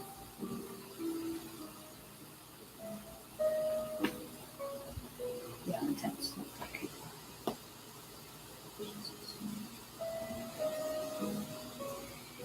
In his opening speech, Mr. Hausner mentioned Heichmann's accomplices in the crimes who, who were neither gangsters nor men of the underworld, and promised that we should encounter them, doctors and lawyers and scholars and bankers and economists, in those councils that resolved to exterminate the Jews.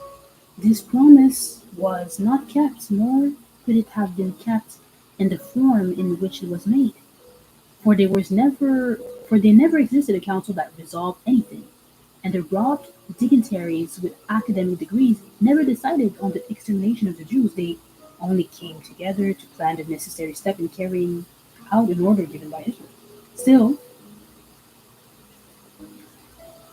one such case was brought to the attention of the court that Dr. Hans Globke, one of the Adenauer's closest advisors, who more than 25 years ago was a co-author and infamous commentary on the Nuremberg laws, and somewhat later author of the brilliant idea of compelling all German Jews to take Israel or Sarah as a middle name. But Mr. Globke's name, and only his name, was inserted in the district court proceeding by the defense, and probably only in the hopes of persuading the Adenauer government to start extradition proceedings. At any rate, the former Ministerialrat of the Interior and present Staatssekretär in Adenauer's chancellery doubtless had more rights than the ex-mufti of Jerusalem to figure in the history of what the Jews had actually suffered from the Nazis. For it was history that, as far as the prosecution was concerned, stood in the center of the trial. It is not an individual that is in the dock at this historical trial, and not the Nazi regime alone, but anti-Semitism throughout history. This was the tone set by Ben-Gurion and faithfully followed by Mr. Hausner, who began his opening address, which lasted through 3 sessions, with Pharaoh and Egypt and Haman decree to destroy, to slay, and to cause them to perish. He did what?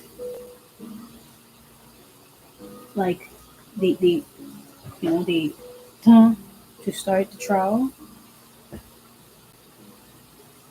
and he spoke, and then they to leave for lunch or leave for supper or whatever, and then they came back. But it's not even that. He said, "Oh my God, 3 sessions, yeah, morning, afternoon, another day, a lot of hours, with fair to explain why it was like valid to do so." What? As if to explain what it seemed like right now, like, as if to explain why it was valid to see them as like a valuable. Oh my God, a valuable reason to do it. So,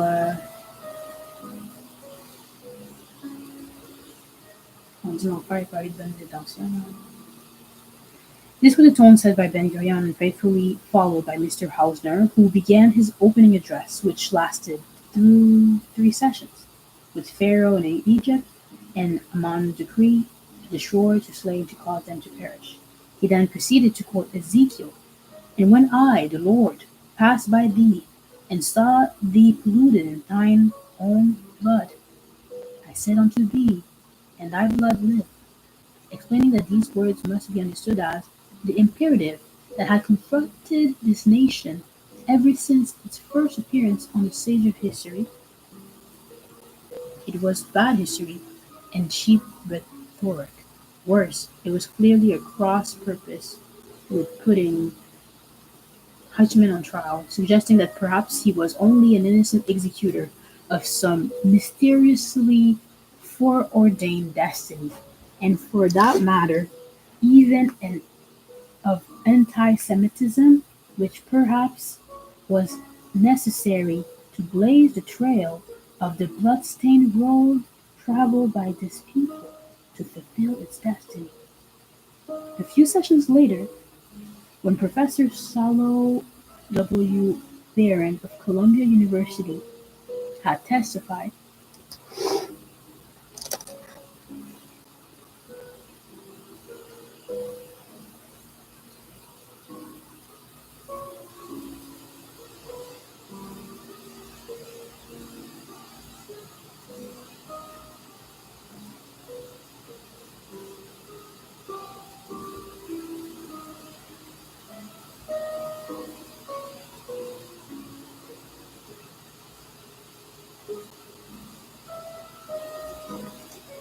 suggesting that perhaps he was only an innocent executor of some mysteriously foreordained destiny, and for that matter, even of anti-Semitism, which perhaps was necessary to blaze the trail of the blood-stained road traveled by this people to fulfill its destiny. A few sessions later, when Professor Salo W. Barron of Columbia University had testified to the more recent history of Eastern European Jewry, Dr. Servatius could no longer resist temptation and asked the obvious question: why did all this bad luck fall upon the Jewish people? And don't you think that irrational motives are the basis of the fate of this people?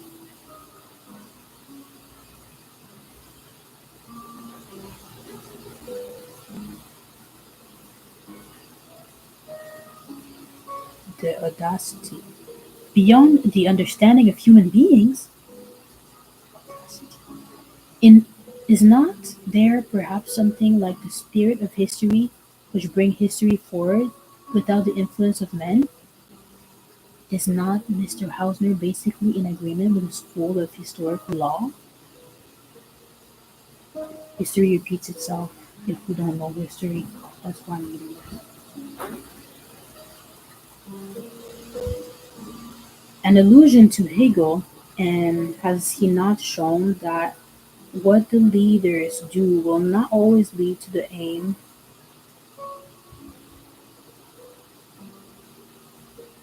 and destination they wanted? Here the intention was to destroy the Jewish people, and the objective was not reached, and a new flourishing state came into being. The argument of the defense had now come perilously close to the newest anti-Semitic notion about the elders of Zion, set forth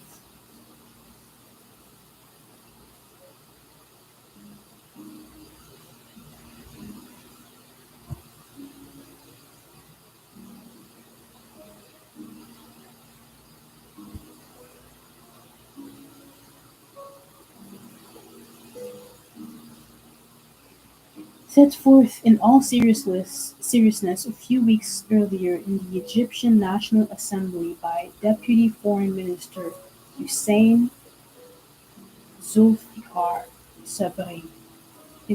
Was innocent of the slaughter of the Jews. He was a victim of the Zionists who had compelled him to perpetrate crimes that would eventually enable them to achieve their aim, the creation of the state of Israel, except that Dr. Servatius followed the philosophy of history expounded by the prosecutor had put history in the place usually reserved for the elders of Zion, despite the intentions of Ben-Gurion and all the efforts of the prosecution. There remained an individual in the dock, a person of flesh and blood, and if Ben-Gurion did not care what verdict is delivered against Eichmann, it was undeniably the sole task of the Jerusalem court to deliver one. Chapter 2. The Accused.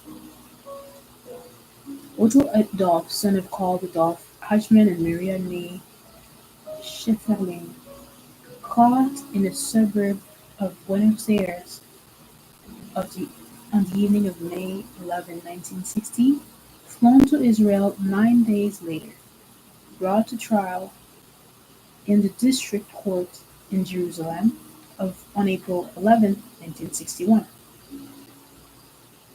Stood accused on 15 counts.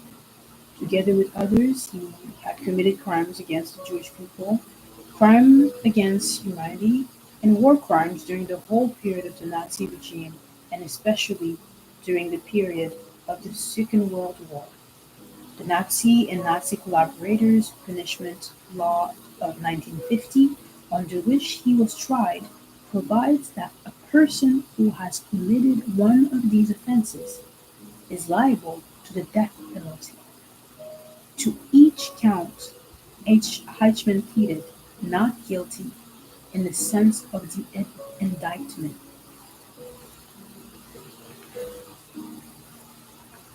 The shooting of the I'm tired because it's almost 1 a.m., not because it's boring.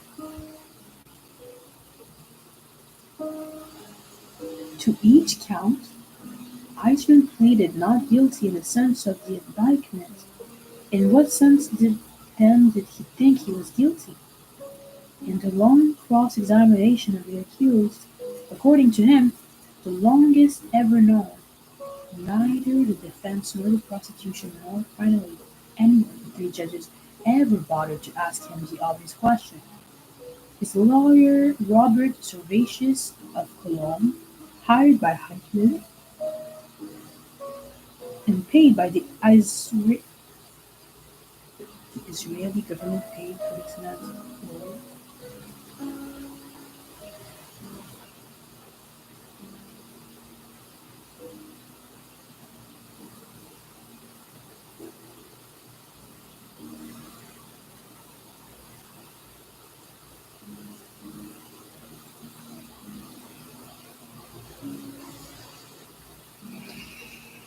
Hired by Eichmann and paid by the Israeli government following the precedent set at the Nuremberg trial, where all attorneys for the defense were paid by the tribunal of the victorious powers, answered the question in a press interview.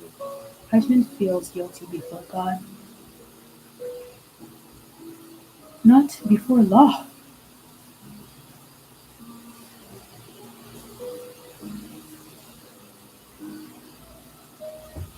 But this answer remained without confirmation for the accused himself.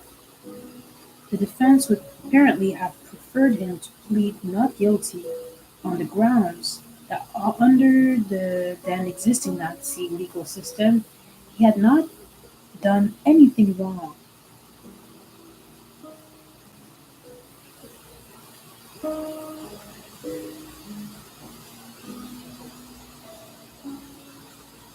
That was that's that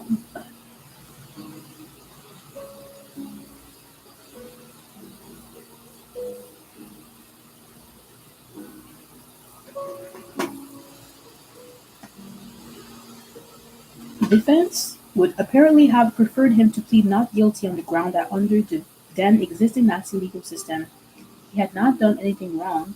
That grounds that what he was accused of were not crimes but acts of state, over which no other state has jurisdiction. Par in parem imperium non habet. I don't speak Latin, but it's like the legal term for what we just explained.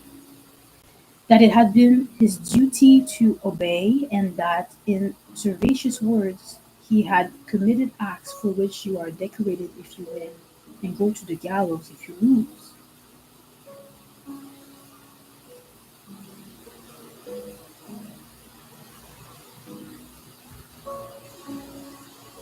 Thus Goebbels had declared in 1943 We will go down in history as the greatest statesman of all time, or as the greatest criminal. Zér0. Outside Israel, at a meeting of the Catholic Academy in Bavaria, they voted to what the Rheinischer Merkur called the ticklish problem of the possibility and limits in the coping with historical and political guilt through criminal proceeding.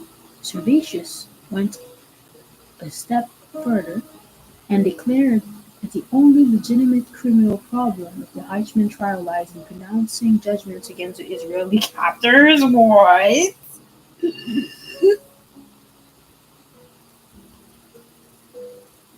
What obviously was there.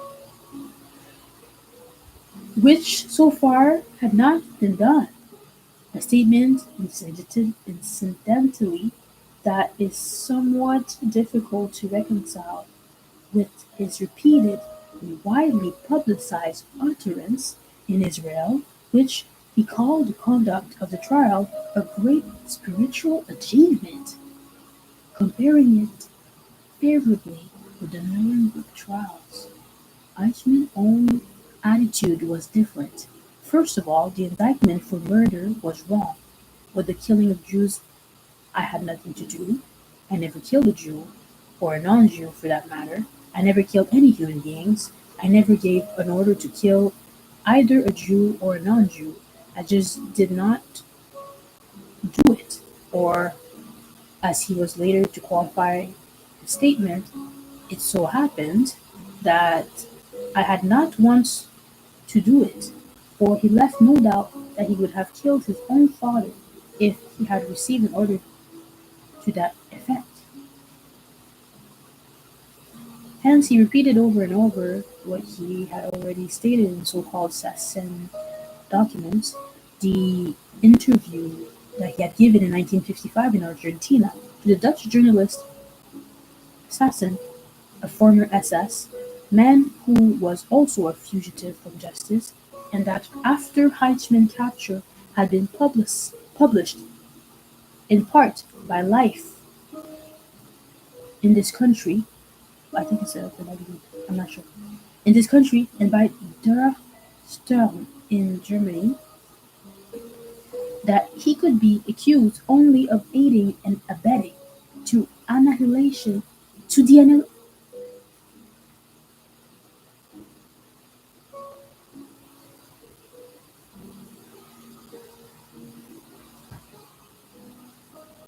I'm reading this at the, like for the first time aloud. So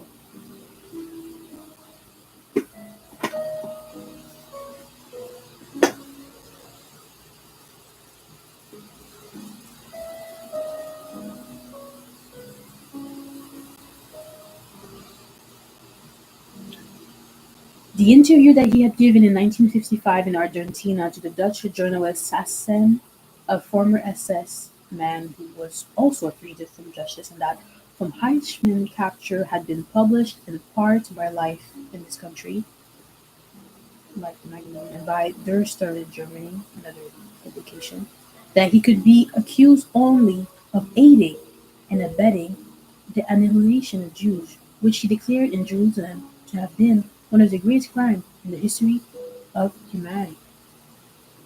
I'm going to look abetting up because, you know, abet, abetting. Whenever I'm unsure, I rather look. If I cannot explain it, I probably need to review it. And we are humble and curious. We lose nothing by confirming something we may already know or learn something we not know already. So betting, obviously, I'll be there.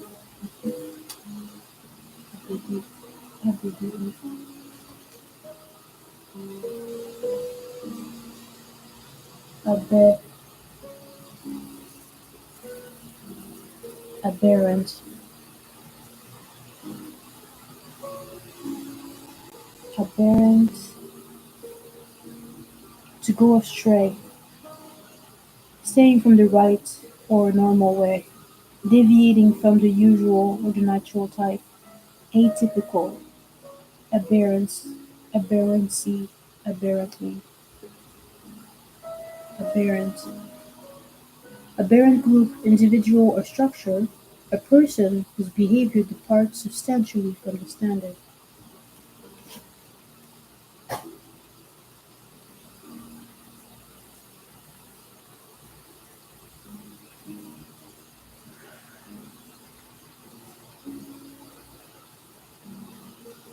Okay, so that he could be accused only of aiding and abetting, so he helped them set aside the, the people to annihilation, essentially, unalive and removed from the face of the earth. So, it,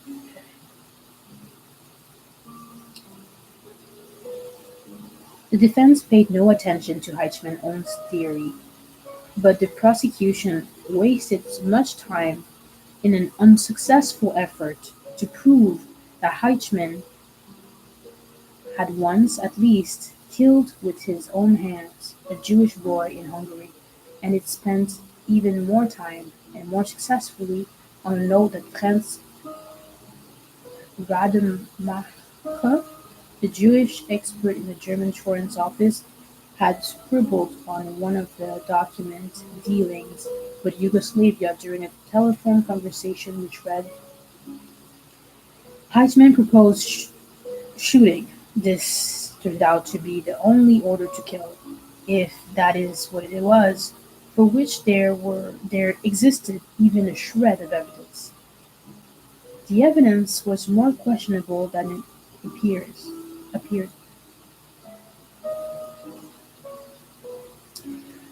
more questionable than it appeared to be during the trial, at which the judge accepted the prosecutor version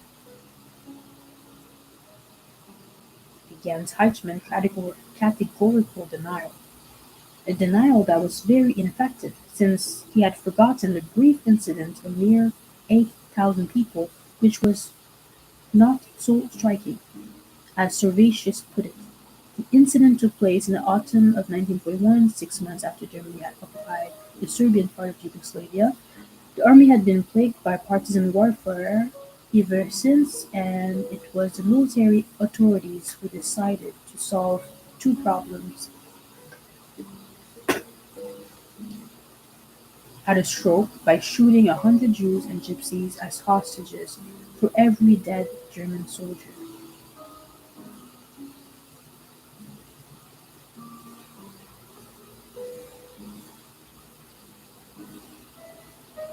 To be sure, neither Jews nor Gypsies were partisans, but in the words of the responsible civilian officer in the military government, a certain Strat Ahad Turner, the Jews we had in the camp, anyhow, after all, they too are Serb nationals, and besides, they have to disappear. Quoted by Roald Hilberg in The Destruction of the European Jews, 1961.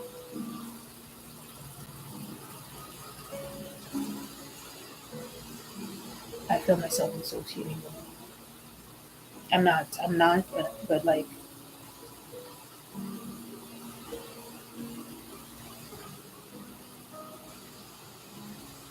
everything is tense.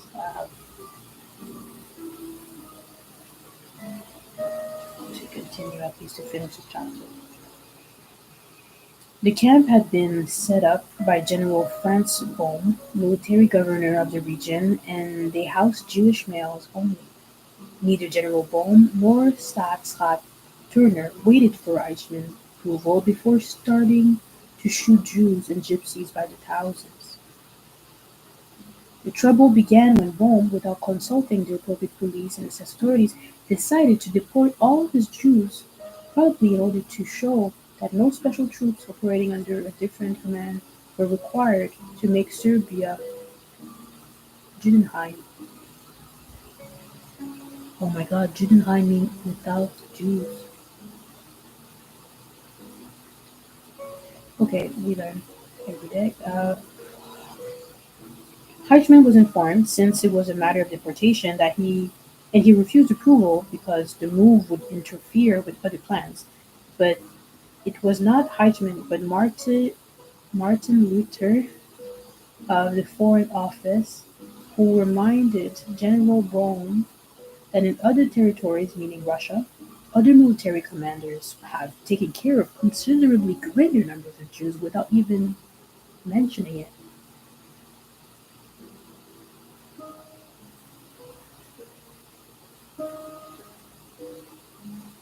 In any event, if Heitzman actually did propose shooting, he told the military only that they should go on doing what they had done all along, and that the question of hostages was entirely in their own competence. Obviously, this was an army affair, since only male were involved.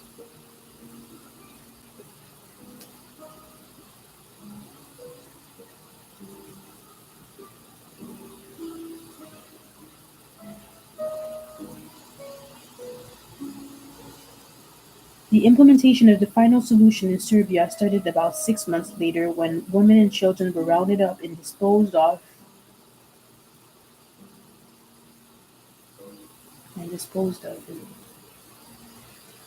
in, in, in mobile gas vans.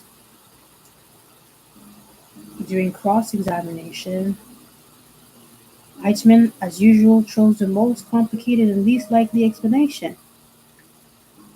Rademacher had needed the support of the head office of High Security Heisman outfit for his own stand of the matter in the Foreign Office, and therefore had forged the document. Well, this was why. It's a forged document. So Rademacher himself explained the incident much more reasonably. As his own trial before a West German court in 1952, the army was responsible for orders in Serbia and had to kill rebellious Jews by shooting. This sounded more plausible, but was a lie from Nazi sources that the Jews were not rebellious. Yeah, they were saying earlier, like, they followed their mind, they didn't shout, they would fold the clothes, they would do what they were told. They were not rebellious. So their argument of like, oh, we killed them because they were rebellious. It's crazy. If it was difficult to interpret a remark made over the phone as an order,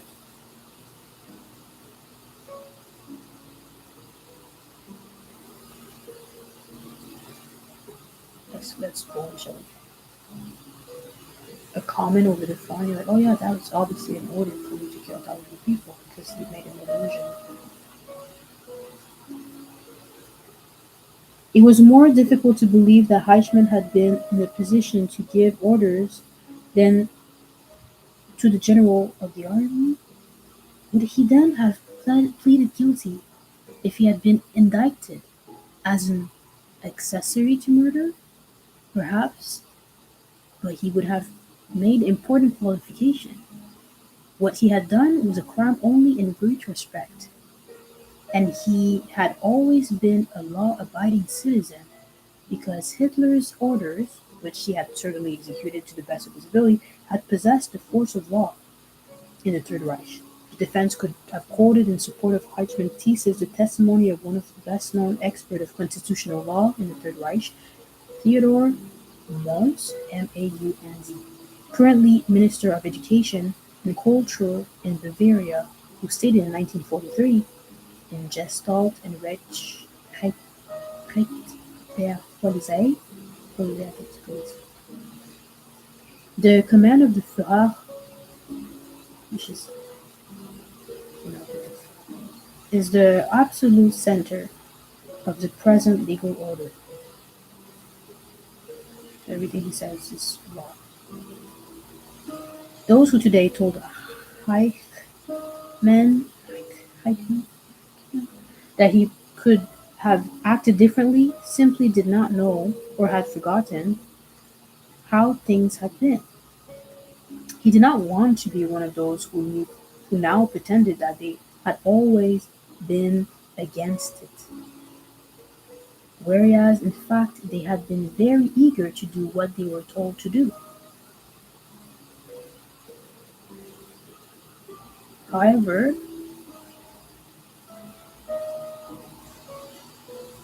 yeah, I didn't look at what I looked like. Jesus, have mercy.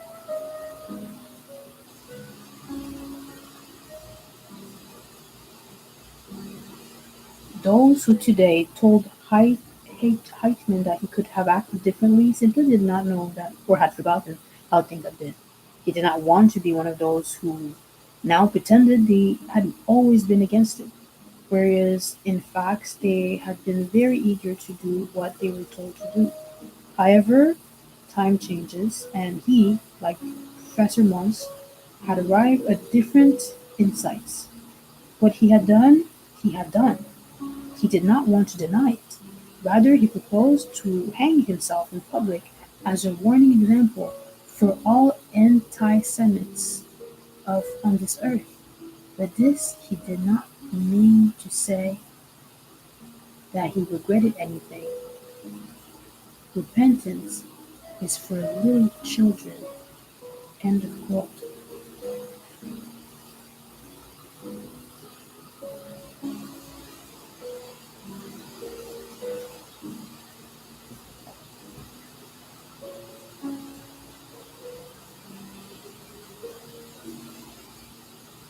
I'm processing.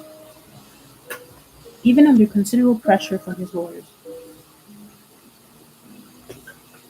he did not change his position. In the discussion of Himmler's offer in 1944 to exchange 1,000,000 Jews for 10,000 trucks and his own role in this plan, Eichmann was asked, Mr. Witness, in the negotiation with your superiors, did you express any pity for the Jews? And did you say there was room to help them? And he replied, I am here under oath and must speak the truth. Not out of mercy did I launch this transaction, which would have been fine, except that it was not Heisman who launched it. But he then continued quite truthfully, my reason I explained this morning, and they were as follows. I don't know what I'm going to read. Himmler had sent his own men to Budapest to deal with matters of Jewish immigration, not immigration, emigration. There's a difference between the I and the event of the day, rather knowledge, which incidentally had become a flourishing business for enormous amounts of money. Jews could buy their way out. Heitman, however, did not mention this. This was the fact that here matters of immigration were dealt with by men who did not belong to the police force. That made him indignant because, I do apologize, it's past 1 a.m. this time. Um,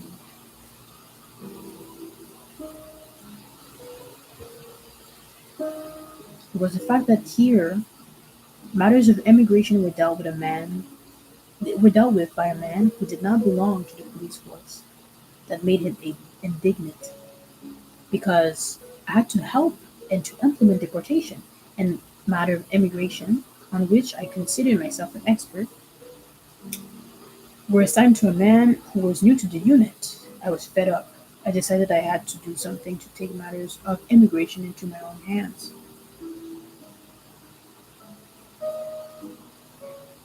Yeah, I feel like organizing all these people to leave is a lot of work, and the person that was responsible to do that is like some young guy that doesn't know what he's doing. So because I know what I'm doing, I'm gonna make sure that I kill all these people. That way, we don't have to worry about this young guy not doing his job properly and putting embarrassment and shame on us. That's what he's saying. That's what he's saying.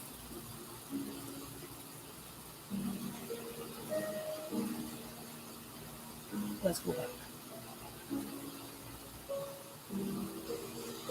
Trial to trial. Oh my god.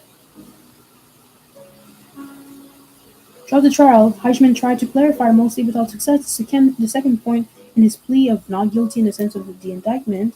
The indictment implied not only that he had acted on purpose, which he did not deny, but out of base motives and in full knowledge of the criminal nature of his deeds.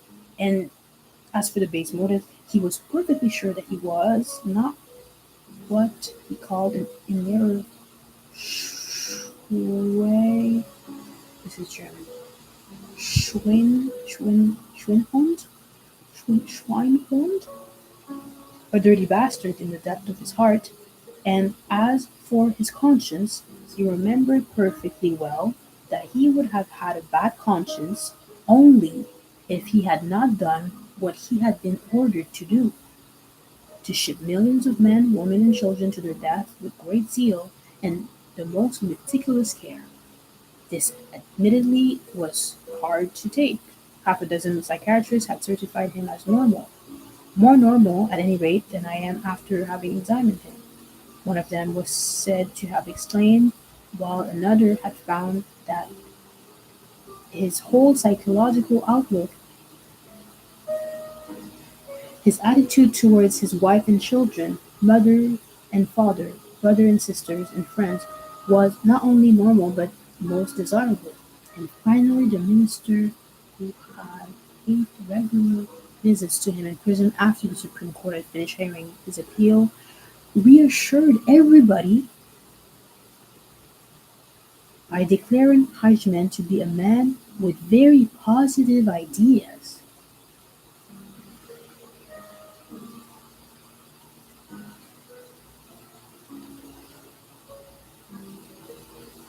Behind the comedy of the sole expert lay the hard fact that this was obviously no case of moral, let alone legal insanity. He was not insane, he was very sane, very normal. Mr. Holzner let me take a sip of water. Give me processing.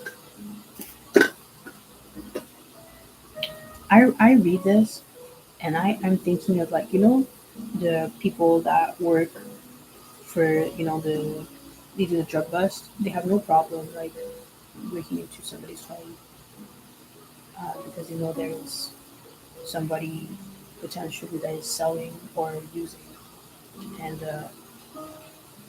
there's that, right? The person that would do that and potentially kill people, potentially would make an inherently never erasable, like unerasable change in this person's life because they killed someone, dad, cousin, brother, friend, whatever, um, husband, I guess, would not feel bad about killing these people because they're like, oh, but they're drug dealers, oh, but they're drug users, so they don't feel shame from doing this as part of their job. They see it as part of their it's part of the job. Same thing if I'm part of my job is to make sure that people that are not supposed to be here are gone. If I ship them out and it happens to be a woman, a man, a child, it doesn't really matter. Part of my job is to do this. So I don't have a shame or I don't feel bad from doing that. Right? That's what he's explaining. It's like I was just doing my job. And there's a lot of people that were just working in the government. They were just doing the paperwork. They're just doing the process. Like think about all the trucks and the train that have to go back and forth. This is planning. This is coordination. This is administration. They're not the soldiers, but they are making sure that things are getting done. So they are responsible, but technically they're just doing their jobs. That's what this is mentioning. That's why I'm like, okay, let me take a step back to say it in like layman's standard, like what I would say if my brother was in front of me and I was trying to tell him in my words what this is so far. The reason why he doesn't feel bad is he's like, I was just doing my job and it made sense in my job to do that, and it made sense in the environment where everybody was telling me this was okay and normal. These are examples. They're not from the book. I'm gonna go back.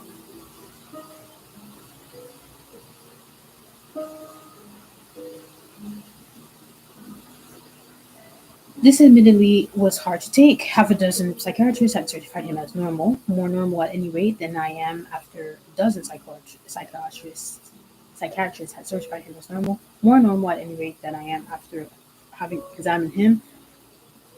One of them was said to have exclaimed, while another had found that this whole psychological output and attitude towards his wife and children, mother and father, brother and sister and friends, was not only normal, but most desirable. And finally, the minister who had paid regular visits to him in prison after the Supreme Court had finished hearing his appeal reassured everybody by declaring Eichmann to be a man with very positive ideas. Behind the comedy of the sole experts lay the hard fact that this was obviously no case of moral, let alone legal insanity. Mr. Halker's recent revelation in the Saturday Evening Post of things he could not bring out at the trial had contradicted the information given informally in Jerusalem. Eichmann, we are now told, had been alleged by the psychiatrist to be a man obsessed with a dangerous and insatiable urge to kill, a perverted sadistic personality, in which case he would have belonged in an insane asylum.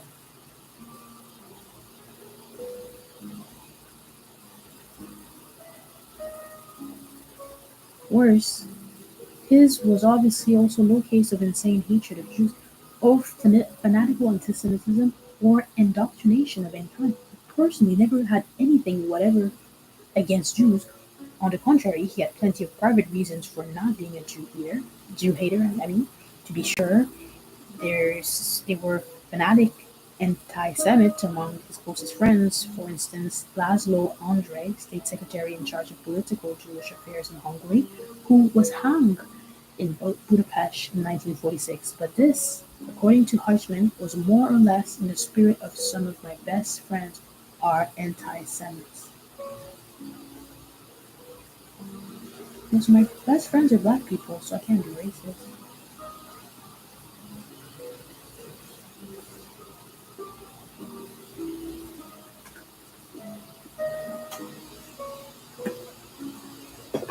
Is what that's giving.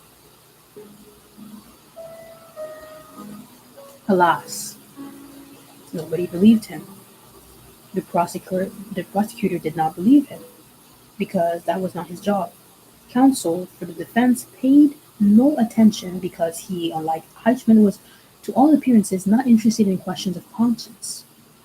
And the judge did not believe him because they were too good and perhaps also too conscious of the very foundation of their profession to admit that, on average, normal people, neither feeble-minded nor indoctrinated nor cynical, could be perfectly incapable of telling right from wrong.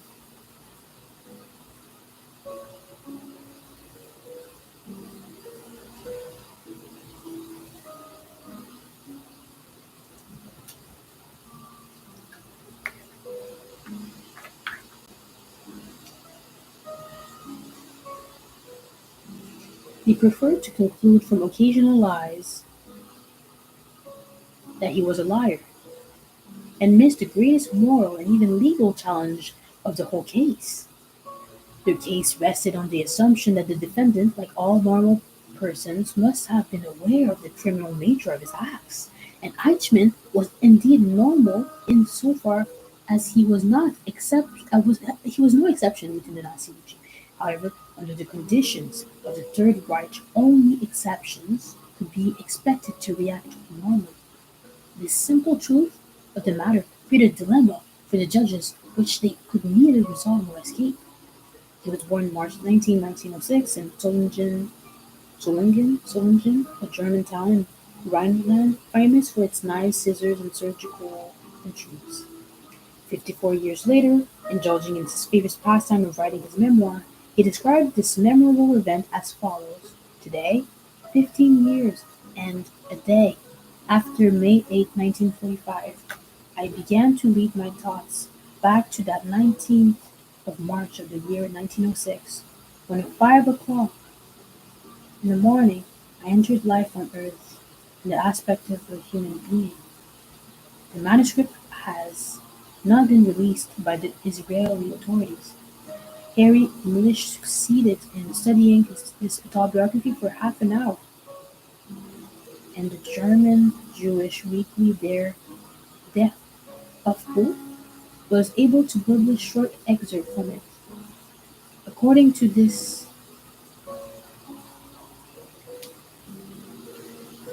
According to his religious belief, which had not changed since the Nazi period in Jerusalem, Heichmann declared himself to be a Gott Gläubiger, the Nazi term for those who had broken with Christianity, and he refused to take his oath on the Bible.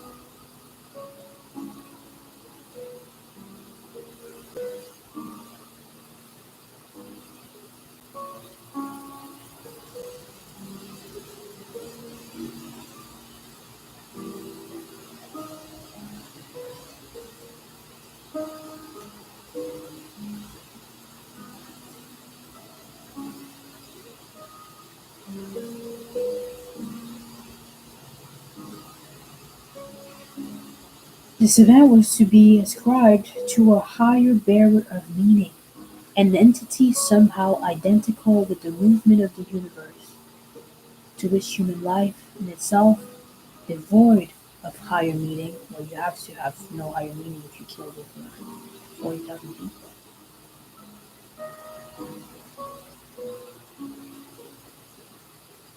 on purpose, over and over again, with no shame, following order. Can you just eat fences? Oh my god.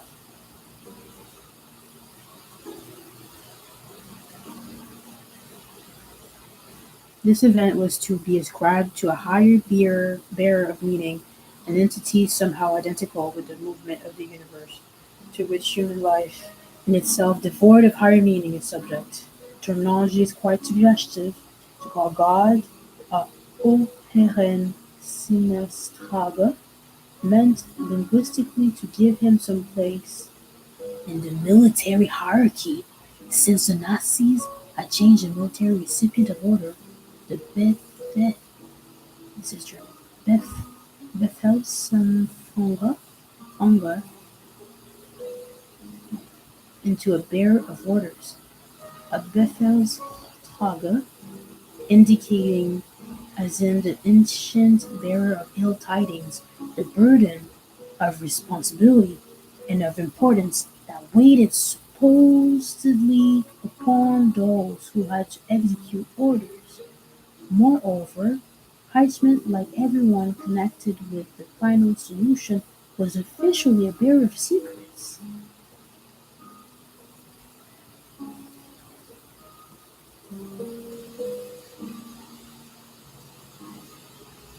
Geheimnistrager, as well, with which, as far as self-importance went, certainly had nothing to sneeze at. But Heichmann, not very much interested in metaphysics, remained singularly silent on any more intimate relationship between the bearer of meaning and the bearer of orders, and proceeded to a consideration of the other possible cause of his existence, his parents. They would hardly have been so overjoyed at the arrival of their firstborn had they been able to watch how the hour of my birth to norn of misfortune, to spite the norn of good fortune, was already spinning threads of grief and sorrow into my life. But a kind and impenetrable veil kept my parents, from seeing into the future. The misfortune started soon enough. They started in school. Heichmann's father, first an accountant for the tramway and electrical company in Solingen, Solingen, and after 1913, an official of the same corporation in Austria and Linz, had 5 children, 4 sons and a daughter, of whom only Adolf, the eldest, it seems, was unable to finish high school or even to graduate from the vocational school for engineering into which he had been put. Throughout his life, Eichmann deceived people about his early misfortune by hiding behind the most honorable financial misfortune of his father. In Israel, however, during his first session with Captain Avner Less, the police examiner who was to spend approximately 35 days with him and who produced 3,564 typewritten pages from 76 recorder tapes, he was in an ebullient mood. I think that's like when things are boiling, which is full of enthusiasm about this unique opportunity to pour forth everything I know, and by the same token, to advance to the rank of the most cooperative defendant ever. His enthusiasm was soon dampened, though never quite extinguished, when he was confronted with concrete questions based on irrefutable documents. The best proof of his initial boundless confidence obviously wasted on Captain Less, who said to Harry Bullish, it was Mr. Heitman, father's confessor, that was for the first time in his life he admitted his early disasters, although he must have been aware of the fact that the dust contradicted itself on several important entries in all his official Nazi records.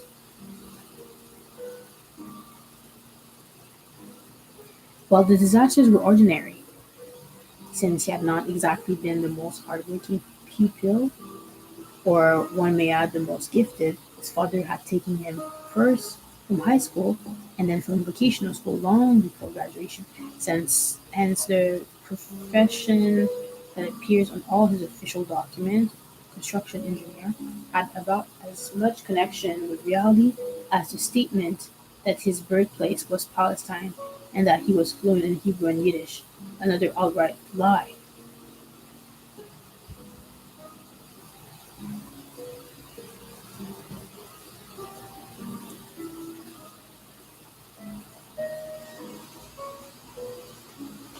Hushman had loved to tell both to his SS comrades and to his Jewish victims. It was in the same vein that he had always pretended he had been dismissed from his job as salesman for the vacuum oil company in Austria because of membership in the National Socialist Party. The version he confided to Captain Last was less dramatic, though probably not the truth either. He had been fired because it was time for unemployment, where unmarried employees were the first to lose their jobs. This explanation, which at first seemed plausible, is not very satisfactory,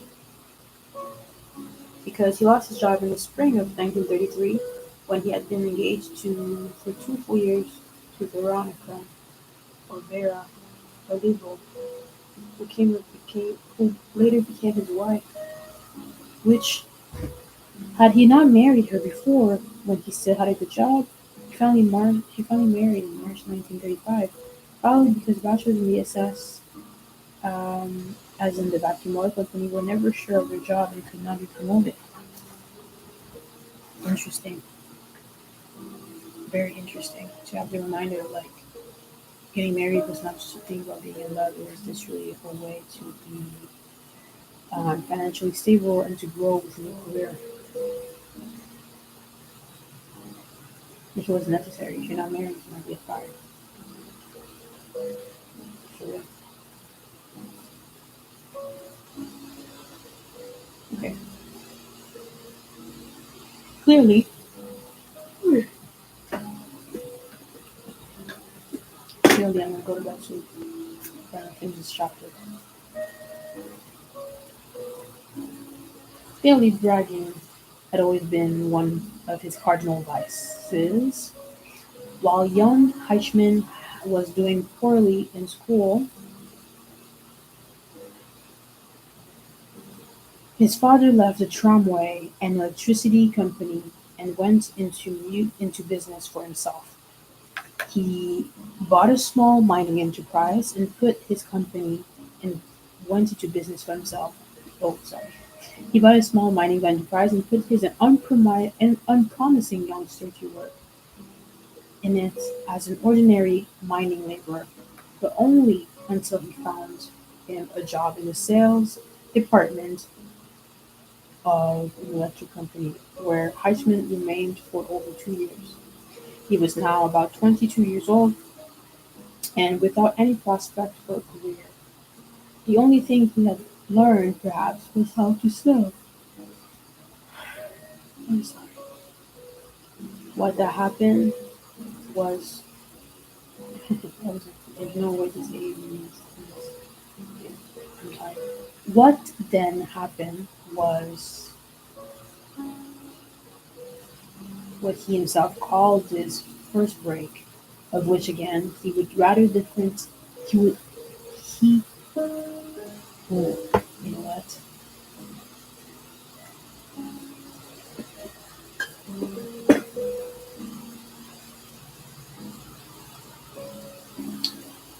He was now about 22 years old and without any prospects for a career. The only thing he had learned, perhaps, was how to sell. What then happened was that he himself called his first break, for which again we have two rather different versions. In a handwritten biographical record he submitted in 1939 to land a promotion in the SS, he described it as follows: I worked during the years of 1925 to 1927 as a salesman for the Austrian and the Global Company. It's not boring, I'm just actually reading. So I left this position of my own free will as the vacuum oil company of Vienna ordered me the representation for Upper Austria. The key word here is offered.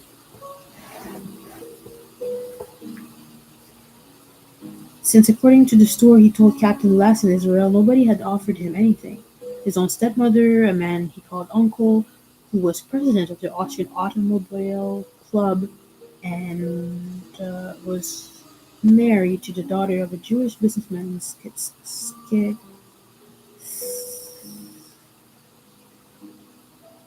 Czechoslovakia,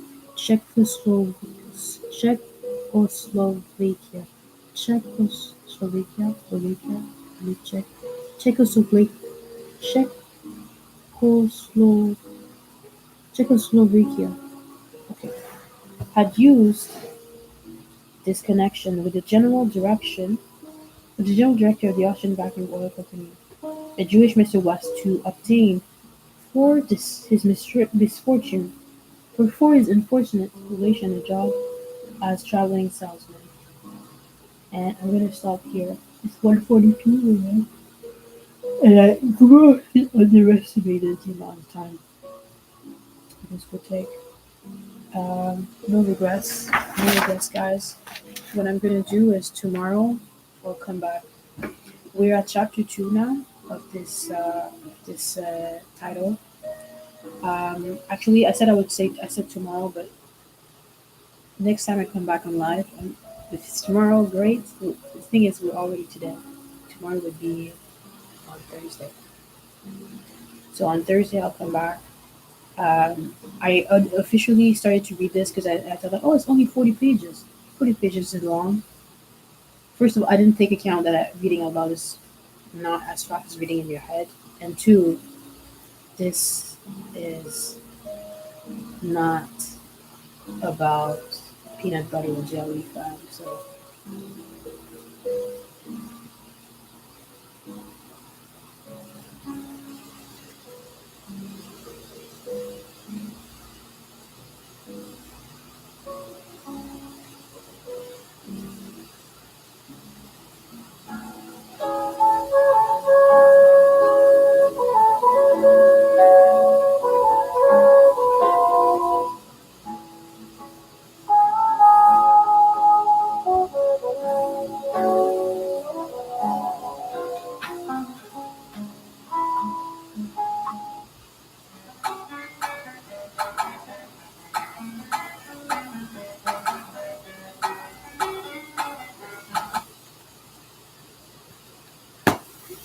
Have patience within your process and compassion within your process.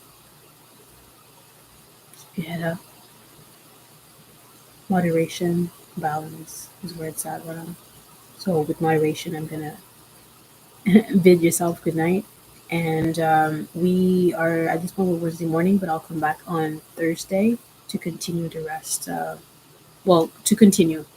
We'll see how far we go on the second time. But you have a blessed rest of your night. Hopefully, you have some wind. I'm going to go stand in front of the fan over there. Have a blessed one. Until next time.